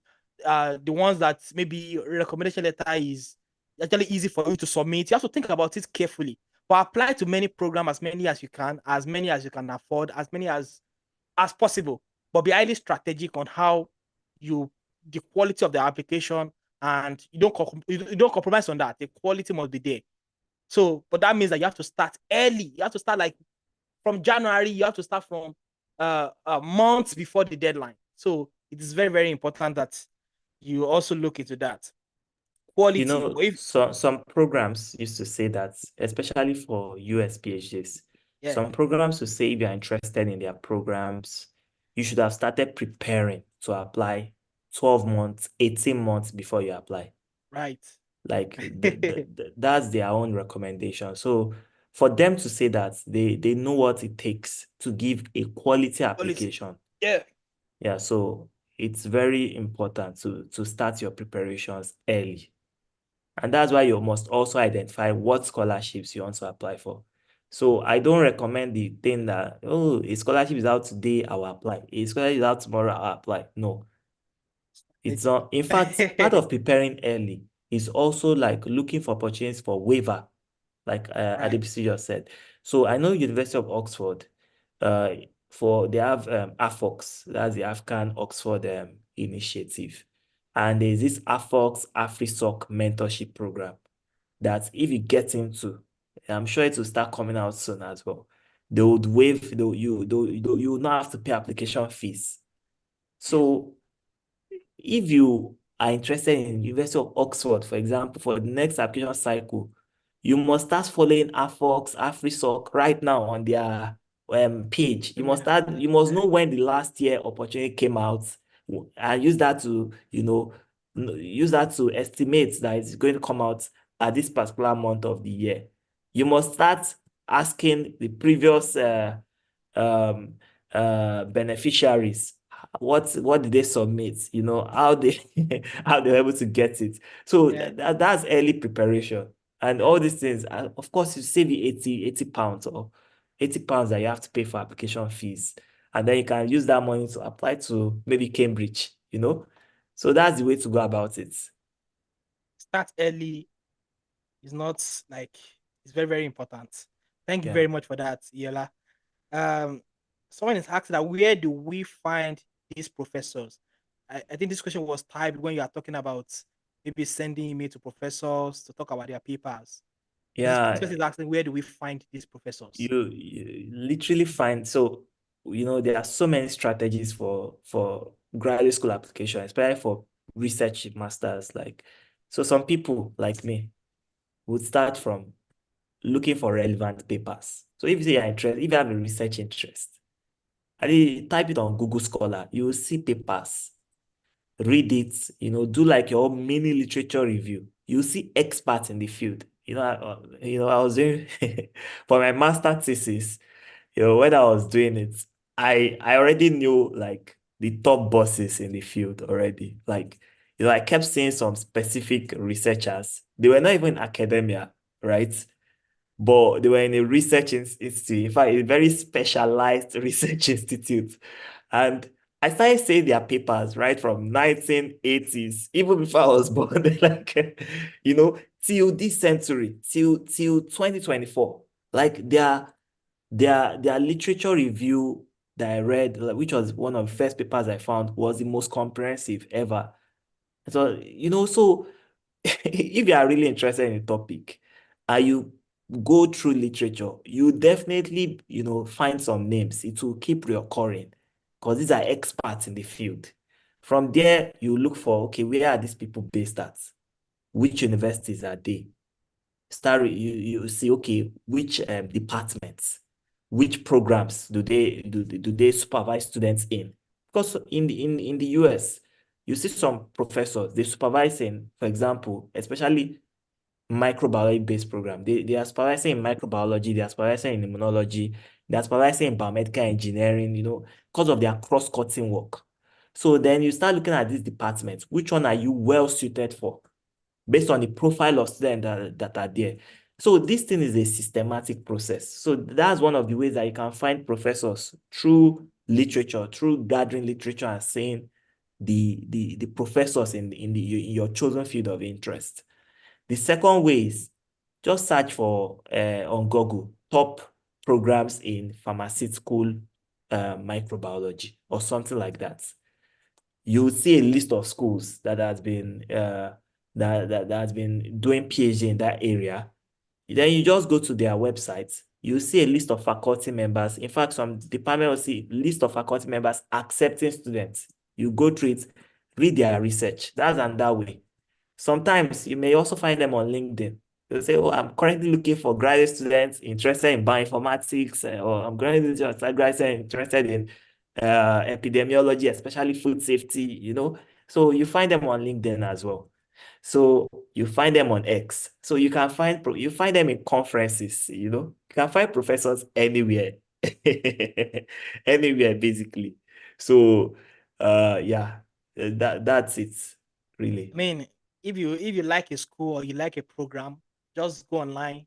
There's going to be a page where they listed all the professors or the lecturers.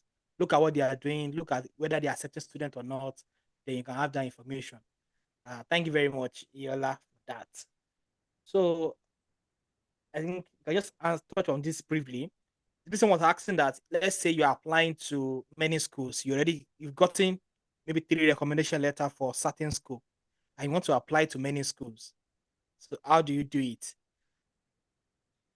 Well, so the thing about recommendation letter for many schools, you don't upload it yourself. So it's not something you get from your professor because that in a way does not show that it's genuine. So they require you to put the official email of these professors, and then the professors will supply the recommendation letter from a specialized link they'll provide to them. So the best way to doing it, as I mentioned earlier, is open up your applications at the same time and send this recommendation letter request at the same time so that your recommenders can have time to do everything all at once. I think for my own professors, this is what they prefer. Instead of sending it by batches, like or sending when you are interested. So in fact, what I do is if I'm interested in an opportunity, I just send them a list and then I have a discussion with them, right? About because for some recommendation letters in some opportunities, they always put prompts of what your recommenders must in fact put in that letter, what they should talk about. So that's also why I try to discuss it with them. That for this opportunity, maybe they want you to also talk about my character. In this opportunity, they want you to talk more about my research. Mm. So, and then I'll just send the Excel sheet with them with the prompts, a summary of the prompts required, and they do it all at once and submit it. So that's the best way to go about it because it also saves them time. And it also saves you the stress of having to request every time. Thank you very much, Yola. I mean, preparation is very, very important. Being highly strategic is very, very important. So, and that will guide you in securing the right person and also following up with them. Recommendation that is always very stressful, but people have been able to navigate that. I'm sure you'll be able to. So, someone is asking that for someone who is interested in molecular biology and genetics as a postgraduate course, how does this person go about it? So molecular biology and genetics is a very good area, and I think one of the ways you can go about it is first, I think many of us do molecular biology in school. Did you do it in pharmacy school? Briefly, not really detailed. Yeah, so Briefly, you yeah. do one or two courses. First have A, in that course, right? Or any related course, right? Or take And online then courses in addition. take online courses as well. So take online courses in molecular biology. In fact, it's one of the things I can put your statement that your passion for molecular biology has made you explore almost Nice. every online course available. And then you attach like 50 CVs, a supporting like I mean 50 certificates. I've done it for for a particular opportunity. I tell them that everywhere I find knowledge, regarding this topic, I'm always exploring it. And then I attached all my certificates, from this online course, more than 50 pages. And then I attached it. That shows the motivation already. Like, Yeah. so start doing these online courses, right? And then molecular biology and genetics is a broad field on its own. What is your specific interest? So one thing I tell people is when you say you are passionate about something, why are you passionate about that thing? So it's more of like any topic you find, epidemiology, immunology, molecular biology, it addresses something, right? Mm. These are like body of knowledge to address some specific issues. In fact, these fields can address the same issue, but from different perspective, right? For example, if you talk about smoking, for example, you can talk about it from an epidemiology perspective. You can talk about it from immunology perspective. You can talk about it from molecular biology. Maybe you look for some genetic markers that predisposes people to risk of smoking, like lung cancer, So you should also have that passion. What do you want to address is really important. You understand? You should also have that passion, like, okay, I'm interested in this field, this area, because I want to address this. And then you would also read a lot of literature on it. So you'll also be able to talk about how the training that you've been doing is tailored specifically to how you envision yourself to address it and to how it would even contribute to your success in the program. And then you can go for some, um, technical training, physical training. I know like many institutions now, they provide, technique like molecular biology techniques training, like PCR, gene sequencing. These are some things that you may not really achieve in school. If you can do projects in that area in school, do it.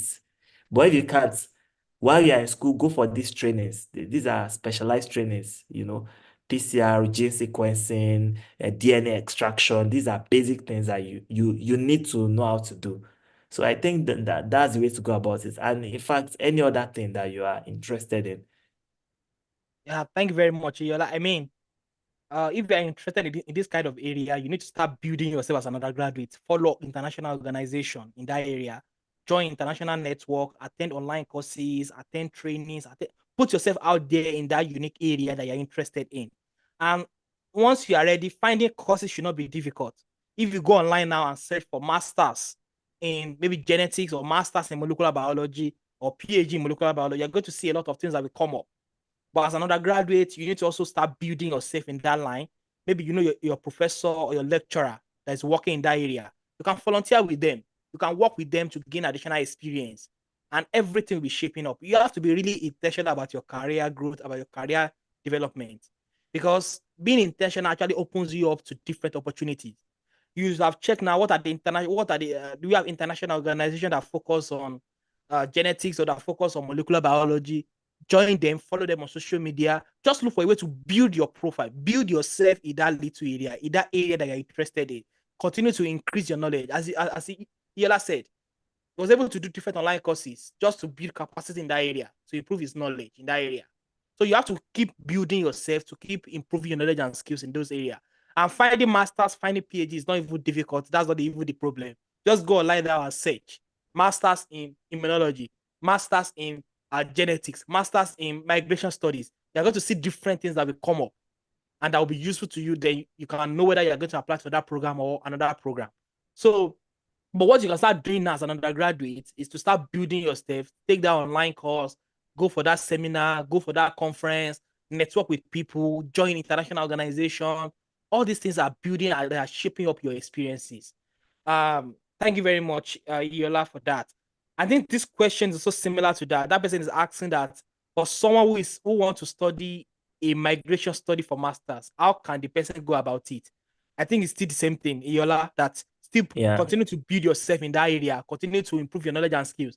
Go on Coursera, go on Feature Learn, go on IndieX, take online courses, network, look for a way to get research experience, maybe with your professors uh, that are working in migration studies already, or something like that. So the yeah, idea is that you keep building yourself, keep improving your network, keep improving your understanding in that field as an undergraduate.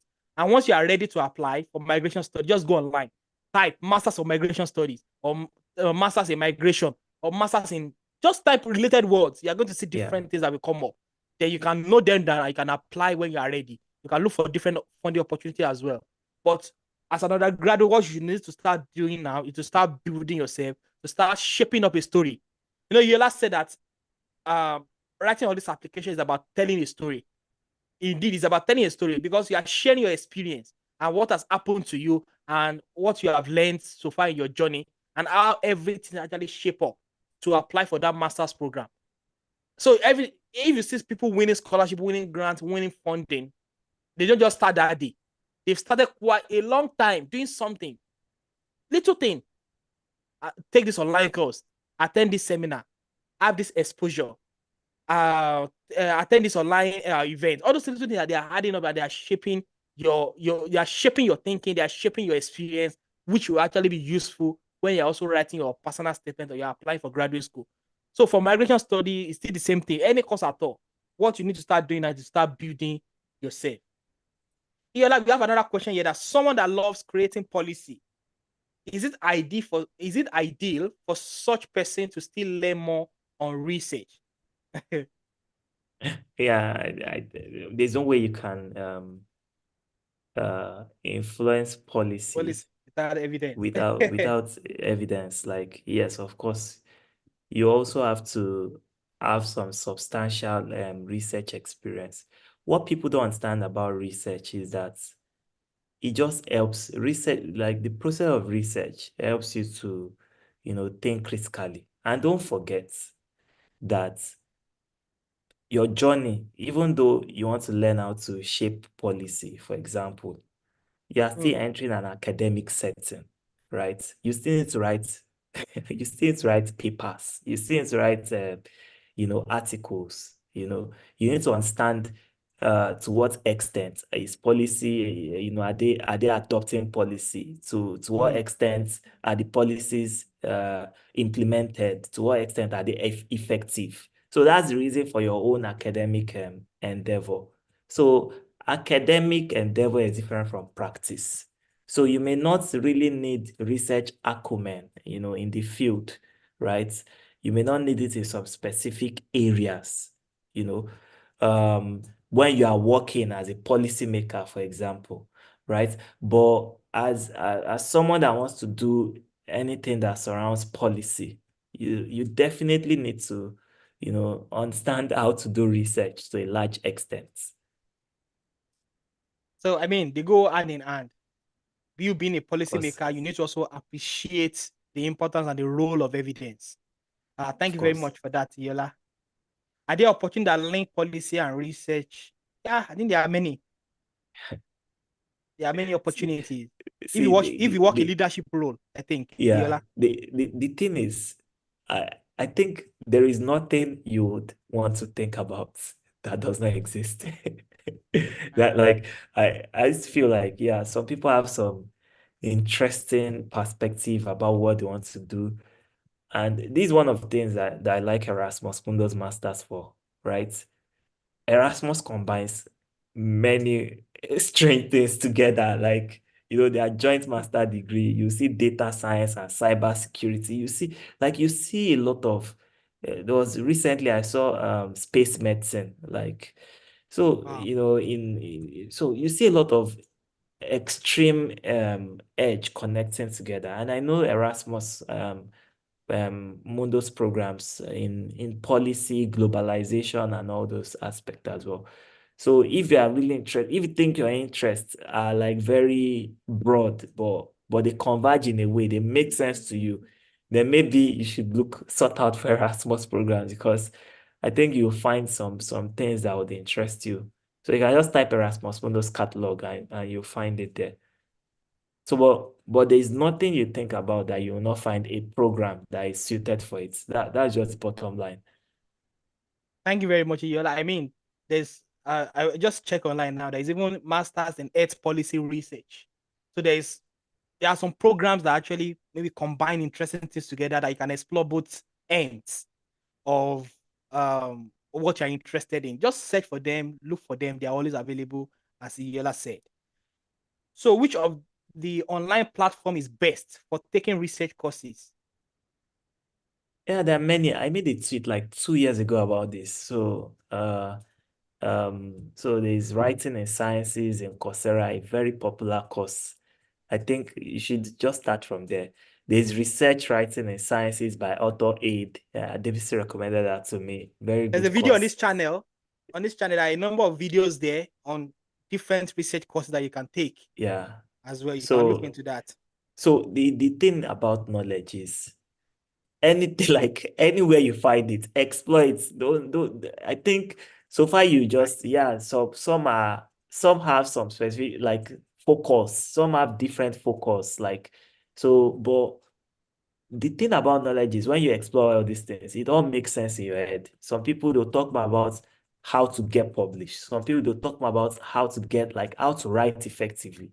So, and these are all research courses. So you just take all these things, and then if you think you need to know much more about some specific things, maybe referencing, maybe plagiarism, you can also look for these things as well. So there are so many resources online. As we've been saying, just type on Google, like, you'll find It's it. there. Yeah, it's there. Yes. So it's not really about best platform, it's about what you really want to learn. There are different programs on, like Yola said, now we have some courses online on plagiarism alone. We have different things that you can explore. So there's really no best online, maybe course or something. What is important is the knowledge that you want to get. There's always something for you. So if you are interested, there are a lot of video on this channel as well that you can explore for different online courses. I think I made a video on that. And there is also a free course by the University of Oxford on data analysis. You can also explore that. There are many courses that you can explore. So there's really no best platform per se, but just different platform that you can learn from. Coursera is there. They have different research program, EDX, Future Learn.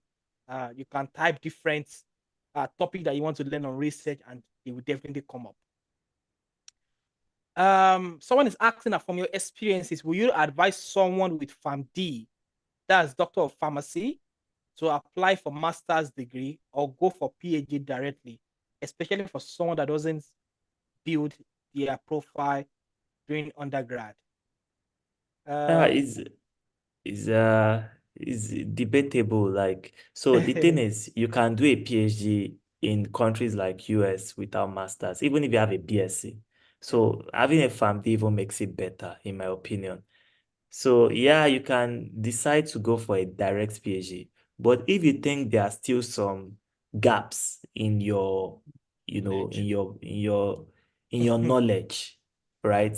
You you can as well apply for a master's. Having a PharmD does not restrict you from applying for a master's, especially if you think that perhaps the topic, for example, the reason why I did a master's, why I chose a master's and not PhD was because I was interested in vaccinology. And I'm a microbiologist. The rudiments of vaccinology, like the basis of vaccinology, is immunology. And I know my program, especially in the first semester, is in fact the first semester is the Masters of Immunology, Advanced Masters of Immunology and Immunopathology. So I thought that, okay, why not go for these masters, right? Instead of dabbling into a PhD when you're interested in this area. So it's more of like how you evaluate yourself. Even if you go for a master's, you still get a degree. It's not like you're selling yourself short. It's more of what you are really passionate about, what you are interested in. So, of course, you can explore master's program, but you can even explore PhD programs as well. So, in fact, and when everything works out, you can then evaluate which one you want to go for. So, Iola got into PhD, got into masters, so he chose what he wanted. exactly. So I think what is important is really what you want at the end of the day, what you really want to do. So going for PhD straight doesn't really mean anything. Going for masters first before you go for your PhD doesn't really mean anything. So you have opportunity and you can explore them as much as possible. You can apply for PhD, you can apply for masters. So as Yola said, just explore and put yourself out there, submit that application, look at what you really want and what you really want to do. So it's not about maybe one is better than the other or something. Just go for what you want. Maybe I want to go for PhD straight, maybe you have your own personal reason. But if you notice that maybe there are some gaps in your knowledge, you can still go for masters first, then you can go for PhD afterwards. There's really no right or wrong answer. Thank you for that, Yola. So also, okay, I have a 8 pages series, and a scholarship that I want to apply is asking for just 2 pages. Should I just put the most recent achievements and leave out the later ones, or I should just pick I should pick just the best? Well, this is also like, it's quite Mhm. debatable, right? So, what I would rather say is, you have an 8-page CV. Out of the 8-page CV, try to understand what is required for that opportunity you're applying for, and then just extract from the 8-page CV into a 2-page CV what you think is mostly relevant for the uh for the opportunity you're applying for, which work experience is relevant, which publications are relevant, which trainings are relevant. So where exactly is in your CV that is relevant for the Mm, program?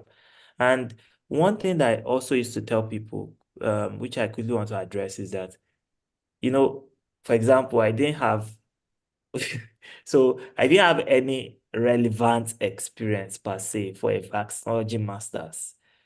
But I still added all my work experience. And the reason is because I didn't want to show a sign of a gap year, because if you don't show your work experience, it might also indicate that you have a gap year. They may also ask questions. So what were you doing at that time? So this is where the aspect of understanding what transferable skills mean. Even mm, if you've worked in an area that does not align closely with the area you're applying to, you would have definitely done some things that are also relevant skills for the area you're applying for. If you've used if you've analyzed some data sets in, let me say, fintech, for example, and you are interested in edutech, of course, it is still the same resources that you use to analyze those data. So these were the aspects where you talk about, you've used, programs like R, Stata, SPSS, you have proficiency in that, and you believe that you can also leverage on those skill sets to be effective in this area. So, and that's also how you are able to write around how your experiences have positioned you to be effective in this area as well. So you just need to just mention relevant things. That's why I used to tell people, CV is not one size fit all. Like, you I are agree. making a very big mistake if you submit one CV for all the opportunities you tried. Mm. It is like a suicide mission for you. Yeah.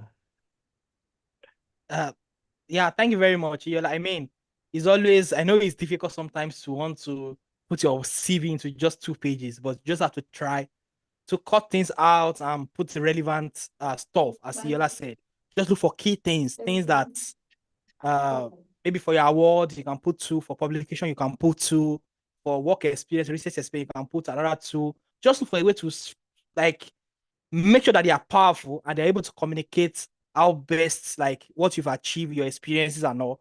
But there's no choice. I know I always have the headache sometimes, but there's no choice. You just have to streamline your CV as much as you can.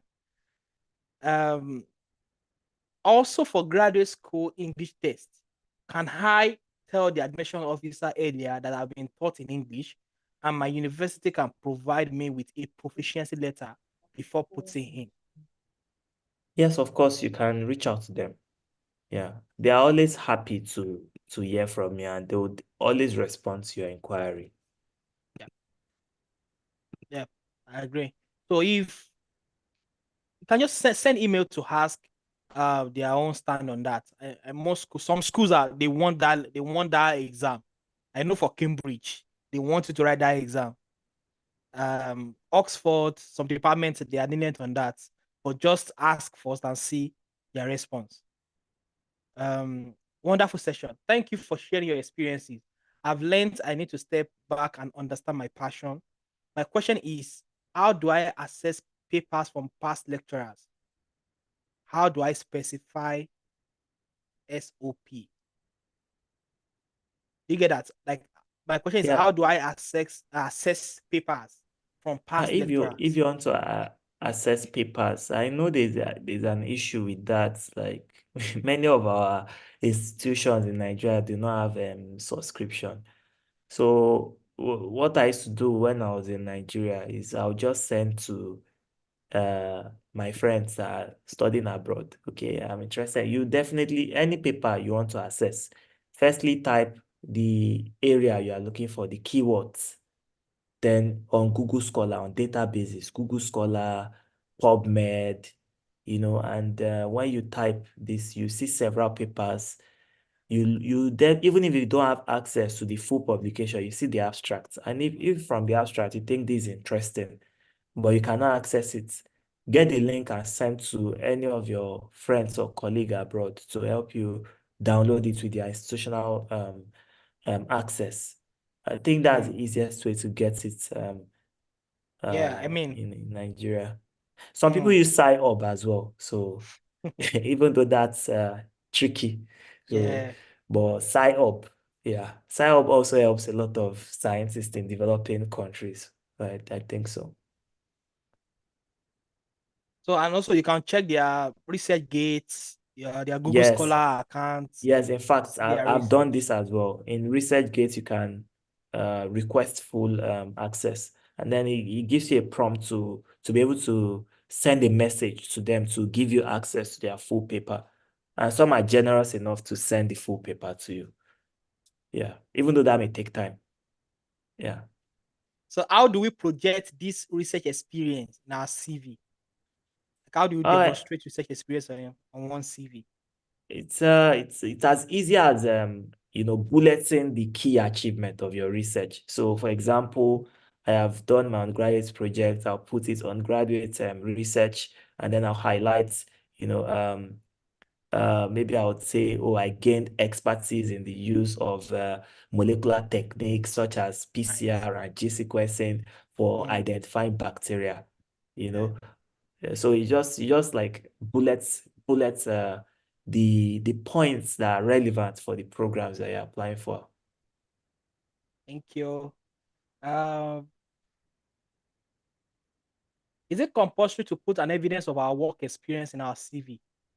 Of course, it is. What else do you want to put if you don't put your work experience? So if you have work experience, just put Yeah. it there. And then I mentioned earlier, you have work experience. Even as a graduate, your undergraduate research is a work experience. Your SciWest is a work experience. Of course, student industrial work experience scheme. That's even the full meaning of it. So that's also a work experience, and it's 6 months in many schools.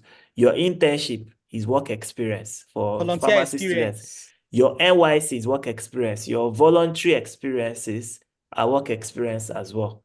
So some schools will even say they don't mind any experience that is relevant to what you have, whether it's paid, unpaid, voluntary, whatever it is. So far it is relevant to the opportunity you're applying for. It's a relevant work experience.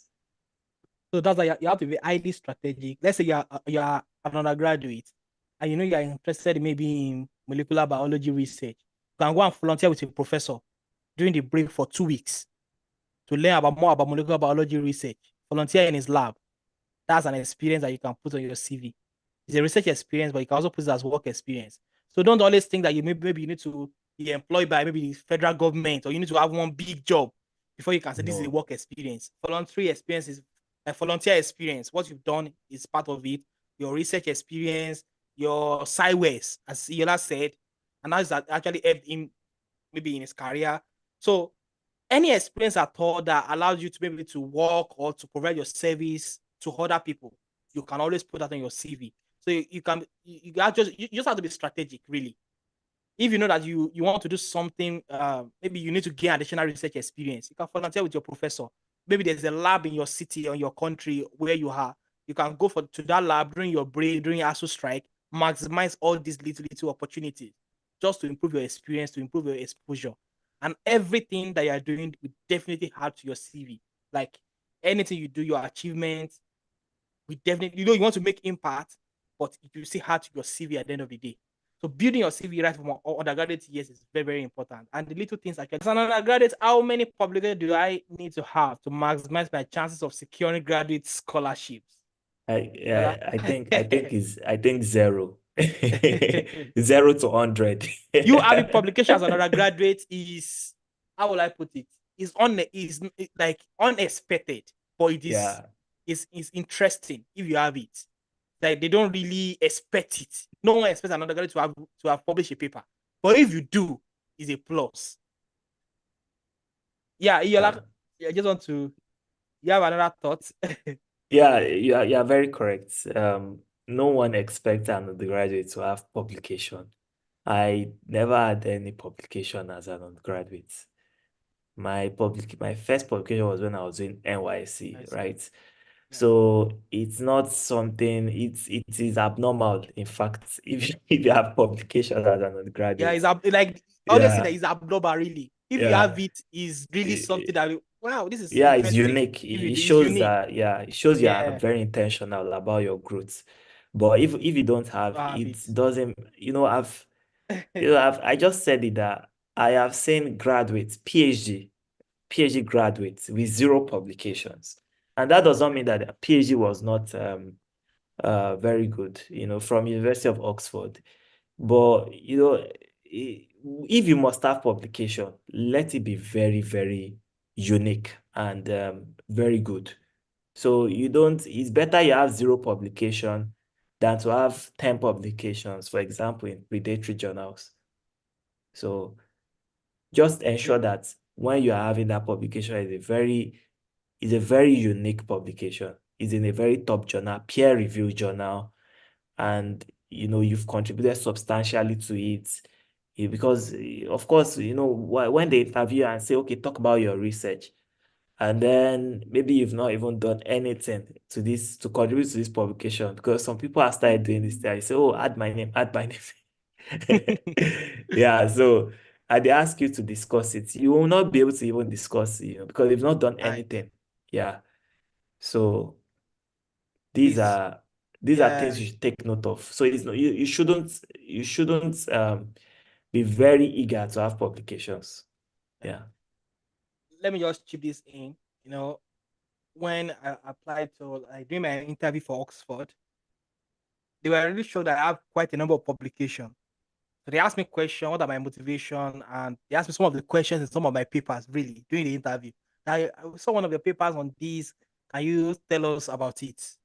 Imagine I wasn't able to say anything about it. Like, oh, I'm just saying something that is not correct or something that came as a shock to me. It'd be like, so you didn't contribute to this work or something like that. So that means that you also need to go through the process. If you have done the research, make sure that, of course, you are actively involved and you learn from the process. But always remember that it's not going to really affect your application. Please, because I say many people they are so worried that oh, I don't have publication, I don't have this, I don't have that. I've seen quite a lot of people that don't have publication. But if you are going to have one, please pay close attention to the work and learn from it in case you are maybe you are asked something about it during your interview, you'll be able to convince that indeed you know what you are doing and you know the work that you've done. It is very, very important. But having publication is okay, is good. Even if you have five, if you have 10, is like exceptional because it's not part of your requirement as an undergraduate to have publication.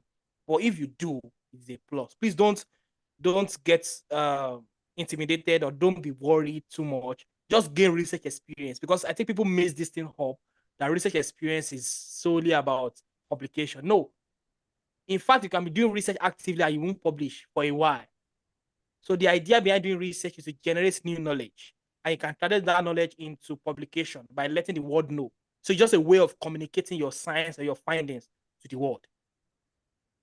So, and you can gain additional research experience, maybe through other things, maybe volunteering in a lab or maybe working with a professor. There are other ways you can demonstrate research experience. I have video on this channel that will be helpful. I made a video on how you can gain research experience as an undergraduate. It is a comprehensive video about different things that you can do. So I will advise you to watch. There are a lot of videos on this channel. Just try to watch them for you to be able to learn one or two things on how you can actually build those experiences. So, but publication is exceptional, and if you have one, perfect. It's okay. Put it on your CV, and it is nice. But if you don't have one, don't be too worried. But if there's a way you can actually get one, as you last said, try to get it, but do it in an ethical way. Um,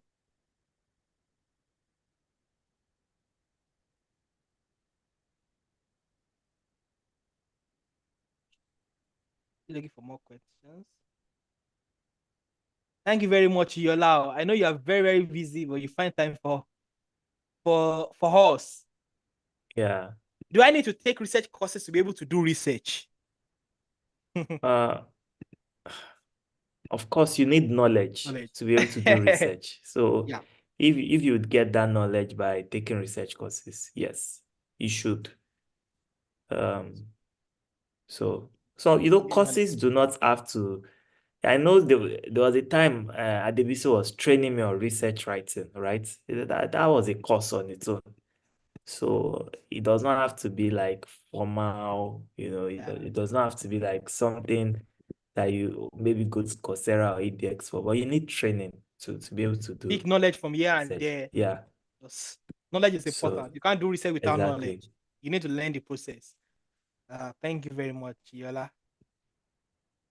Some application requires application fee. How legit are they? They are They legit are though, because they legit. want your money. Yeah. Yeah, they are legit. If they require application, that does not application fee does not affect the legitimacy Yeah. of application. So far, you are paying to the school directly, and it's not someone that I say bring the money, let me help you submit. So of course, you'd see you're applying to a university, you've submitted your application, they say okay, pay, so and it's through a secured site. So that does not mean they are not legit. Even before the application commences, when you look at the requirements, they'll have told you you have to submit an application fee. You have to pay for an application fee. So So they are legit though, yeah. because you still have to pay for application fee. For most schools, but you can also get waiver. So that's why you have to start early. When you want to apply for schools, start early, start doing your research, start knowing schools where you want to apply for waiver, start knowing the options that you have. Especially when we have this Naira dollar crisis, you have to be Yeah. highly, highly strategic. Um, I have some research experiences with some lecturers outside my discipline. Is it advisable to include those experiences in my application, even though they are not directly related to my discipline? Yeah, we've mentioned something like this before. So the first thing is, what was your motivation for this you know gaining this experience? Is it because you are interested in what you are working on? And we just said it's many. So in fact, just delete discipline from your head. I think we should start from there because there are many multidisciplinary, interdisciplinary courses. This may actually be relevant. So of course, if they are relevant, and I just mentioned a way uh, by which you can do that. So what were the transferable skills from their research? Because you'd even see some people, they have some research experience in a specific area, but they're interested in another area. That does not prevent them from applying to that area. So just pick what is essential, what you think is relevant, the skills you've obtained, and how it can be transferred to what you are passionate about. So the mistake many people make is, oh, they've studied microbiology. They are looking for MSc microbiology. I think it's only in Nigeria that they still do those kind of things. You can do BSc microbiology, BPharm, go for bioinformatics, go for epidemiology, go for vaccinology, go for bioengineering, biomedical engineering, so it's more of like, okay, so what have I learned while I was doing what I was doing before? And how is it relevant? So that's just the way to look at it. Yeah, I mean, the idea behind doing research, you can pick skills from research. Is it writing? Is it doing a particular thing? Is it critical thinking that you gain from those experiences that you've had? Data analysis. Data analysis, everything. You can put it in your CV.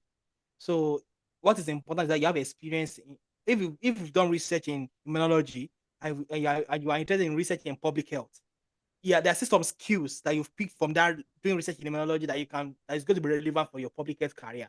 So it's about how you reflect. So being reflective is very, very important. Thank you very much for that, Yola. Someone is asking for Twitter and LinkedIn handle. So just type it Yeah. Iola Oladujoye on Twitter, or just type Iola Oladujoye on on LinkedIn. You're going to find him there. Yeah, As simple and as I that. I sent it on the chats as well. Great. So, Can I include field work experience? We'll be rounding up very soon. It's in the next five okay. minutes. Can I include field work experience on CV, and how do I go about it? Yes, you can. These are also work experience. Just put so what if it's a field work, like what exactly did you do? Why did you do the field work? So what was your role? Right. So yeah, just put the role and then highlight the field work, Any especially if it's achievements? relevant. If so for some programs, field work is also required, you know. So if Hmm. you think it's relevant, put it. So how you put it, you just talk about the things that you did, your key Right. achievements or your key roles, the key skills you learned that is relevant. Hmm. Thank you very much. So this person is also asking that what should a good motivation letter entails? What should a Yeah, good motivation letter entails? I think we've talked about this extensively today. So, but to just summarize it in a few words, motivation letter should contain it is like the way I used to put it. So this is you. Before now, you were somewhere. Well, where were you? And you're applying for an opportunity that will take you to somewhere else. Right. So it should contain what you've done in the past that is relevant to that area that you are passionate about. So, Hmm. because you cannot say you're passionate about something, what have you done to express this passion? And then what were the skills, the knowledge, reflection? It's more about reflecting. So now you've gone through, you're passionate about this thing. You've gone through a series of experiences, academic experience, voluntary experience, research experience to express this passion. And now you're applying for a program to further your career, in addressing that specific thing that you want to address.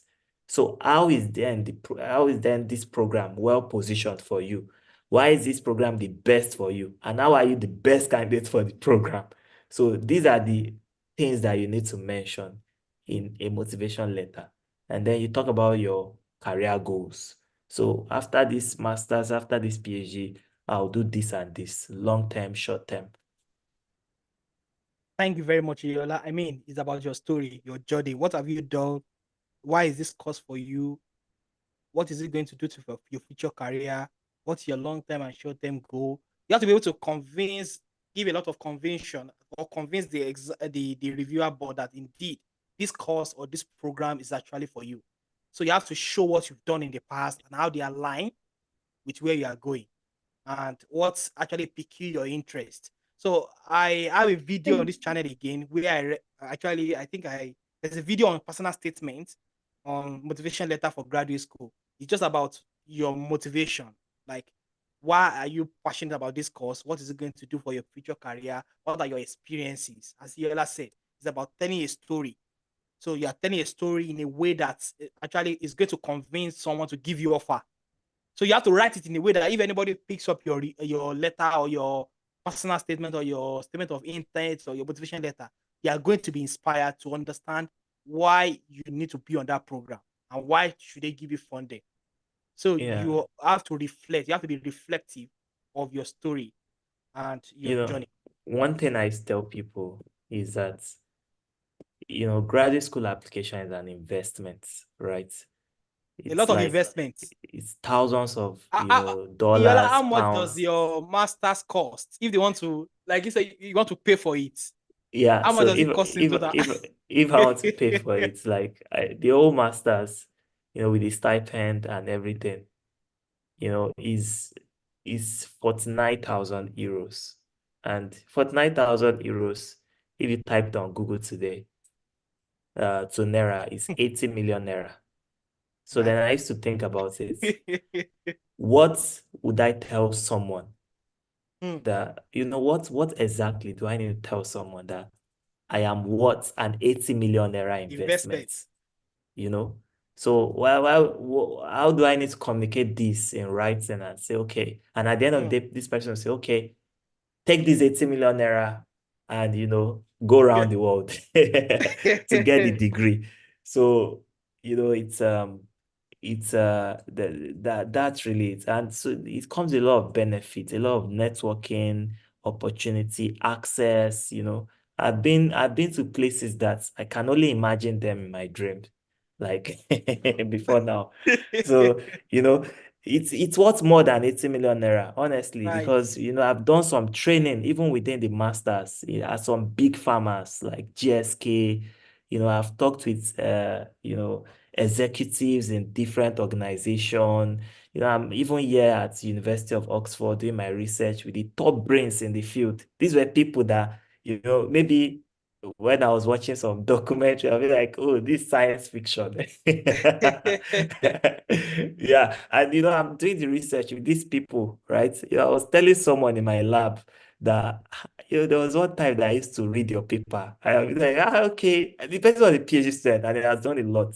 I mean, in fact, when I was in Belgium, I was referencing your paper in one of my assignments.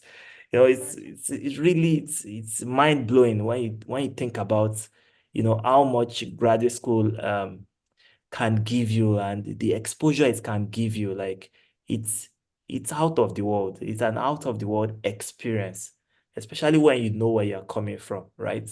So how would I get 80 million naira, to if I was still doing my work in Nigeria, I think I would have to work my whole life to raise 80 million naira for graduate school. So then when you think about it, you then see the commitment it requires to really put put into achieving success in it. I agree, Yola. I mean, it's a lot of investment. Like for my master's in Oxford, my school fees is around £32,000 just for 1 year program. £32,000, and with the stipend and everything, around 15,000 again. So you can see that it's a lot of investment. And for my PhD now, for international students per year in Glasgow, is about £28,000. Per annum. Like for the year for PhD for first year alone, Yeah. 28, second year, 28, like for international students. Times So three I or four. yes, times 3 years, imagine, and stipend to every year, imagine. Like is a whole lot of investment that you have to Yeah, demonstrate why you should be invested in. So that's why you need to exactly. start building your capacity now, start improving your experience, take that online courses, stretch yourself as much as you can, and it will definitely pay off. So Exactly. Even in the US, it's way more than that. it's way more than that. Even people from For the US are for coming the to the for UK. the for the PhD that I got, Yeah, one of them was $70,000 per annum, I imagine, and it's 5 years. That's imagine, 350,000 dollars. And then when you think about it, $350,000, and I got three PhD offers. So imagine. it's something that when you just think about it, you just know that yes, it's mind blowing. That's almost more than 500 million naira, you Yeah. know. So what do you want to tell someone? Okay, give me 500 million naira to do a PhD. So you must be able to demonstrate that passion and excellence that yes, you know, this program, I am the best candidate for it. And there are many ways to doing that. So what I would just recommend is just rewatch the video and then you'll be able to piece everything together Yeah, again. yeah, I agree, Yola. I mean, why would someone, and even if you think it's funding, if it is scholarship, someone is paying for it. Someone somewhere is paying for it. So it's real money. Don't think Yeah, because it's scholarship, then it's just free. it's not Someone it's somewhere not is, fiction people now. are paying. Yeah, people are paying for And they it. have goals. Exactly. Exactly. Thank you very much, Yola. Yeah. Um, hmm. You guys have been using Yola. You have been tapping from his knowledge. But I don't think he mind. Doesn't mind. He has been doing a lot of service for the community. So someone is asking again, is teaching experience an important factor? Yes, it is. Especially if you're applying for a PhD program. So some schools, especially in the US, they require you to do teaching assistantship. So if you already demonstrate some teaching experience, yeah, it would position you even better. And that's why sometimes some people say, oh, for my NYC, I did in a primary school, it's not relevant. It is. You've taught some, you've demonstrated teaching. See, it's not. So one thing that people used to think is achievement has to be uh In a particular grandiose, way. like yeah, like it has to be grand, grand achievements. No, anything you are doing, do it well. Is an achievement. Yeah, it is You are more of, invited to come and talk is somewhere, is something. You are yeah, invited to come and talk, it's something. it's Or you do something. awareness. You talk there, Yeah, you give lecture about drug abuse or all those small things that we normally do that we think is not important. They are all it important. is. They're all relevant. So it's more of how you are able to show, and that's why you have to go through the process genuinely. Because Mm, it's when you go through mm, the process that you can right. now talk about the specific skill set that you've obtained and how it's relevant Mm, for mm, what you are mm. applying for. So if you're interested in direct PhD programs and you have teaching experience, a plus.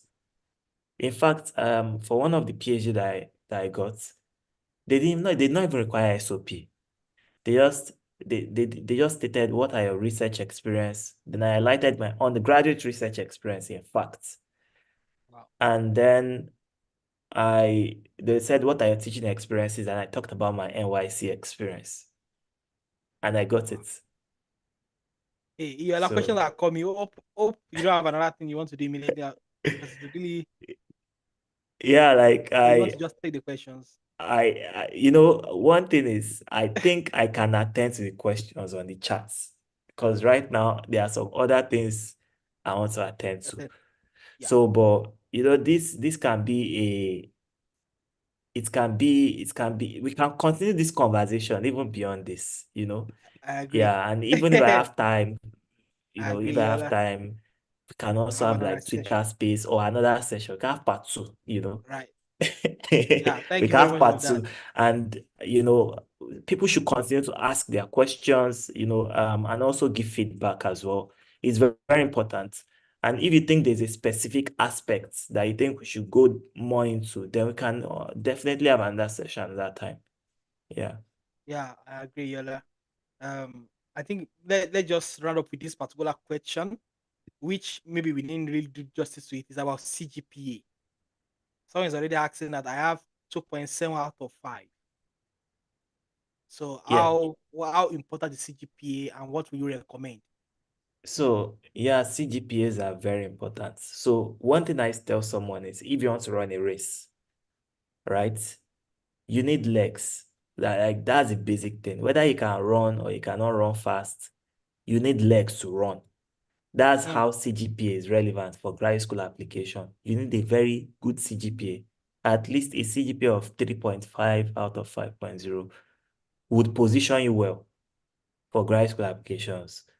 But if you have CGPA below 2.1, like we just said, you can still access grad school right. opportunities, but you need to Mm, build yourself, right?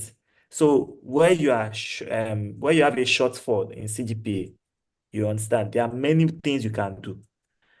Go and do a master's in Nigeria or enroll for a PGD, right? And ensure that you're able to rectify that, once beaten, twice shy. mm, So ensure that you're able to get a distinction GPA, right? So right. it also shows the application committee or application reviewer that this person improves, right? Mm, This person has a spirit of improvement. yeah. So having a 2.7 CGPA is not the end of the world. Yeah. But do things that, okay, so quickly enroll for your master's, have a distinction. So identify the gaps during your undergraduate studies where you had like shortfalls, and then have a distinction, do quality research during that master's program. So when you are now applying, you're applying with a distinction GPA. It makes a difference. In fact, you can even analyze yourself in your SOP, the mistakes you've made, because some SOPs they used to have that prompt, like how can you learn from your previous experiences? Yeah. So you're able to talk about, okay, during your undergraduate studies, you had this CGPA due to these factors, but immediately you enrolled for your master's and you had a distinction. These were the things you learned from the process. And it even makes you a better student, because you've seen both ends. You've been able to transform, suppose supposedly failure to success, and you've learned from the experience. You're even better than someone that had a first class in that regard, because this person might not even express how they failed before. These are questions that they even ask during graduate school interviews. So they may ask when they've asked me that question before, and I had to think. I had to think for 1 minute. Mhm. How have you failed before, and all of that. So when you're a high achiever, you tend to not even reflect on some of these things. So go for another degree, a master's preferably, or a PhD. If you can't go for a direct master's, do West evaluation. Surprisingly, our own low CGPA sometimes used to be high. I don't know how. So because of the different grading system, you see some people, they have 2.2 CGPA, but their CGPA is still above 3.0, right? Out of Yeah. 4.0 in the US scale. And many schools just require Mm. 3.0. If you are going for a master's, they may even require less. So you can do West evaluation as well. Build your work and research experience. So you must be able to complement that CGPA with other things, basically. That's the summary. Thank you very much for that, Yola. I mean, you can do waste evaluation. That point is very, very important. If you do waste evaluation, most of the time your CGPA from that 2.7, it can increase to like 3 point something. So if you are applying to the US, you can consider doing waste evaluation of your transcript. Thank you very much, Yola. I really appreciate and I'm sure everyone here they are so thankful. They are already thanking you. Thank you very much. On the YouTube channel, everyone is thanking you. I mean, we have a last question here, but I think that question basically that teaching assistantship you don't have to be in an organized session, maybe in an organized setting for you to be able to gain teaching experiences. So I think that someone is asking about I'm a nurse in year 4 who wants to apply to grad school after graduation, but there's a compulsory internship at NYSC. You don't have to teach formally in a class. The idea is maybe you have opportunity where maybe you have to communicate or teach your ideas or maybe communicate to people. Like, yeah, they want teaching facilitate that session. That's something. And you can put that on your CV as an experience that you've gained in maybe in facilitating a discussion or a session. So I think we should end the session now. Thank you very much, Iola, for sharing your knowledge with us. Like if you check the live session on YouTube, you can see a lot of thank you. Everyone is so thankful for sharing your knowledge and your insight with us today. Thank you very much, Iola. Thank you Any so last much any last for word? Yeah, thank you so much for having me. I'm always happy to discuss my, knowledge and experiences, because one thing that I would say is, no one is an island of knowledge. There were times that I benefited from sessions like this. Mm. And one thing I used to tell myself is that when I'm able to get opportunities like these people I'm watching on the screen, I'm going to pay it forward. So one thing I just want to tell the listeners today, or the viewers today, is that they should not sell themselves short. Apply for those opportunities, you would get it. It may, and even if you are not successful at first, keep on trying. You definitely attain success on the long run. And then when you get it, pay it forward as well. Try to help as much people as you can. Thank you very Thank you much so for that, much once Iola. again. So Yeah. everyone is saying thank you very much. Thank you so much. I know you can't see it now, but maybe by tomorrow, if you watch the replay, you'll be able to see their comments. But they are so thankful. Thank you very much, Yola. We appreciate you and thank you for sharing your knowledge. Yeah, I think we can close the session. We're going to go to have some other session with Yola. Yola is loaded. So we are still going to have future session with him to share his ideas, to share his insights. So thank you so much, sir. Thank you very much, sir. Thank you. We much appreciated. Thank you. Thank you so much. So everyone saying thank you, Yola. And thank you. We appreciate you. Thank you so much. And we also appreciate the PANS, the Farmer Research Hub, Olakuleyin, Adebusuyi, the coordinator. And we appreciate you for putting this together, for arranging this. We appreciate you. Thank you very much, Olakuleyin. And also for that CGPA part, please you can check the YouTube channel. There's also a video on that on people with low CGPA, how you can actually scale through in getting funding, in getting scholarship uh, when you are ready for your graduate school. So thank you very much, Yola. I think you are free to you are Yeah. free to close the session now. Thank you very Yeah. much, Yola. I Thank you really so appreciate much. your time. Thank you so much. Yeah. Okay. Would talk later. Yeah, surely. All Okay. right. Yeah. Bye Take care. bye. All right. Bye.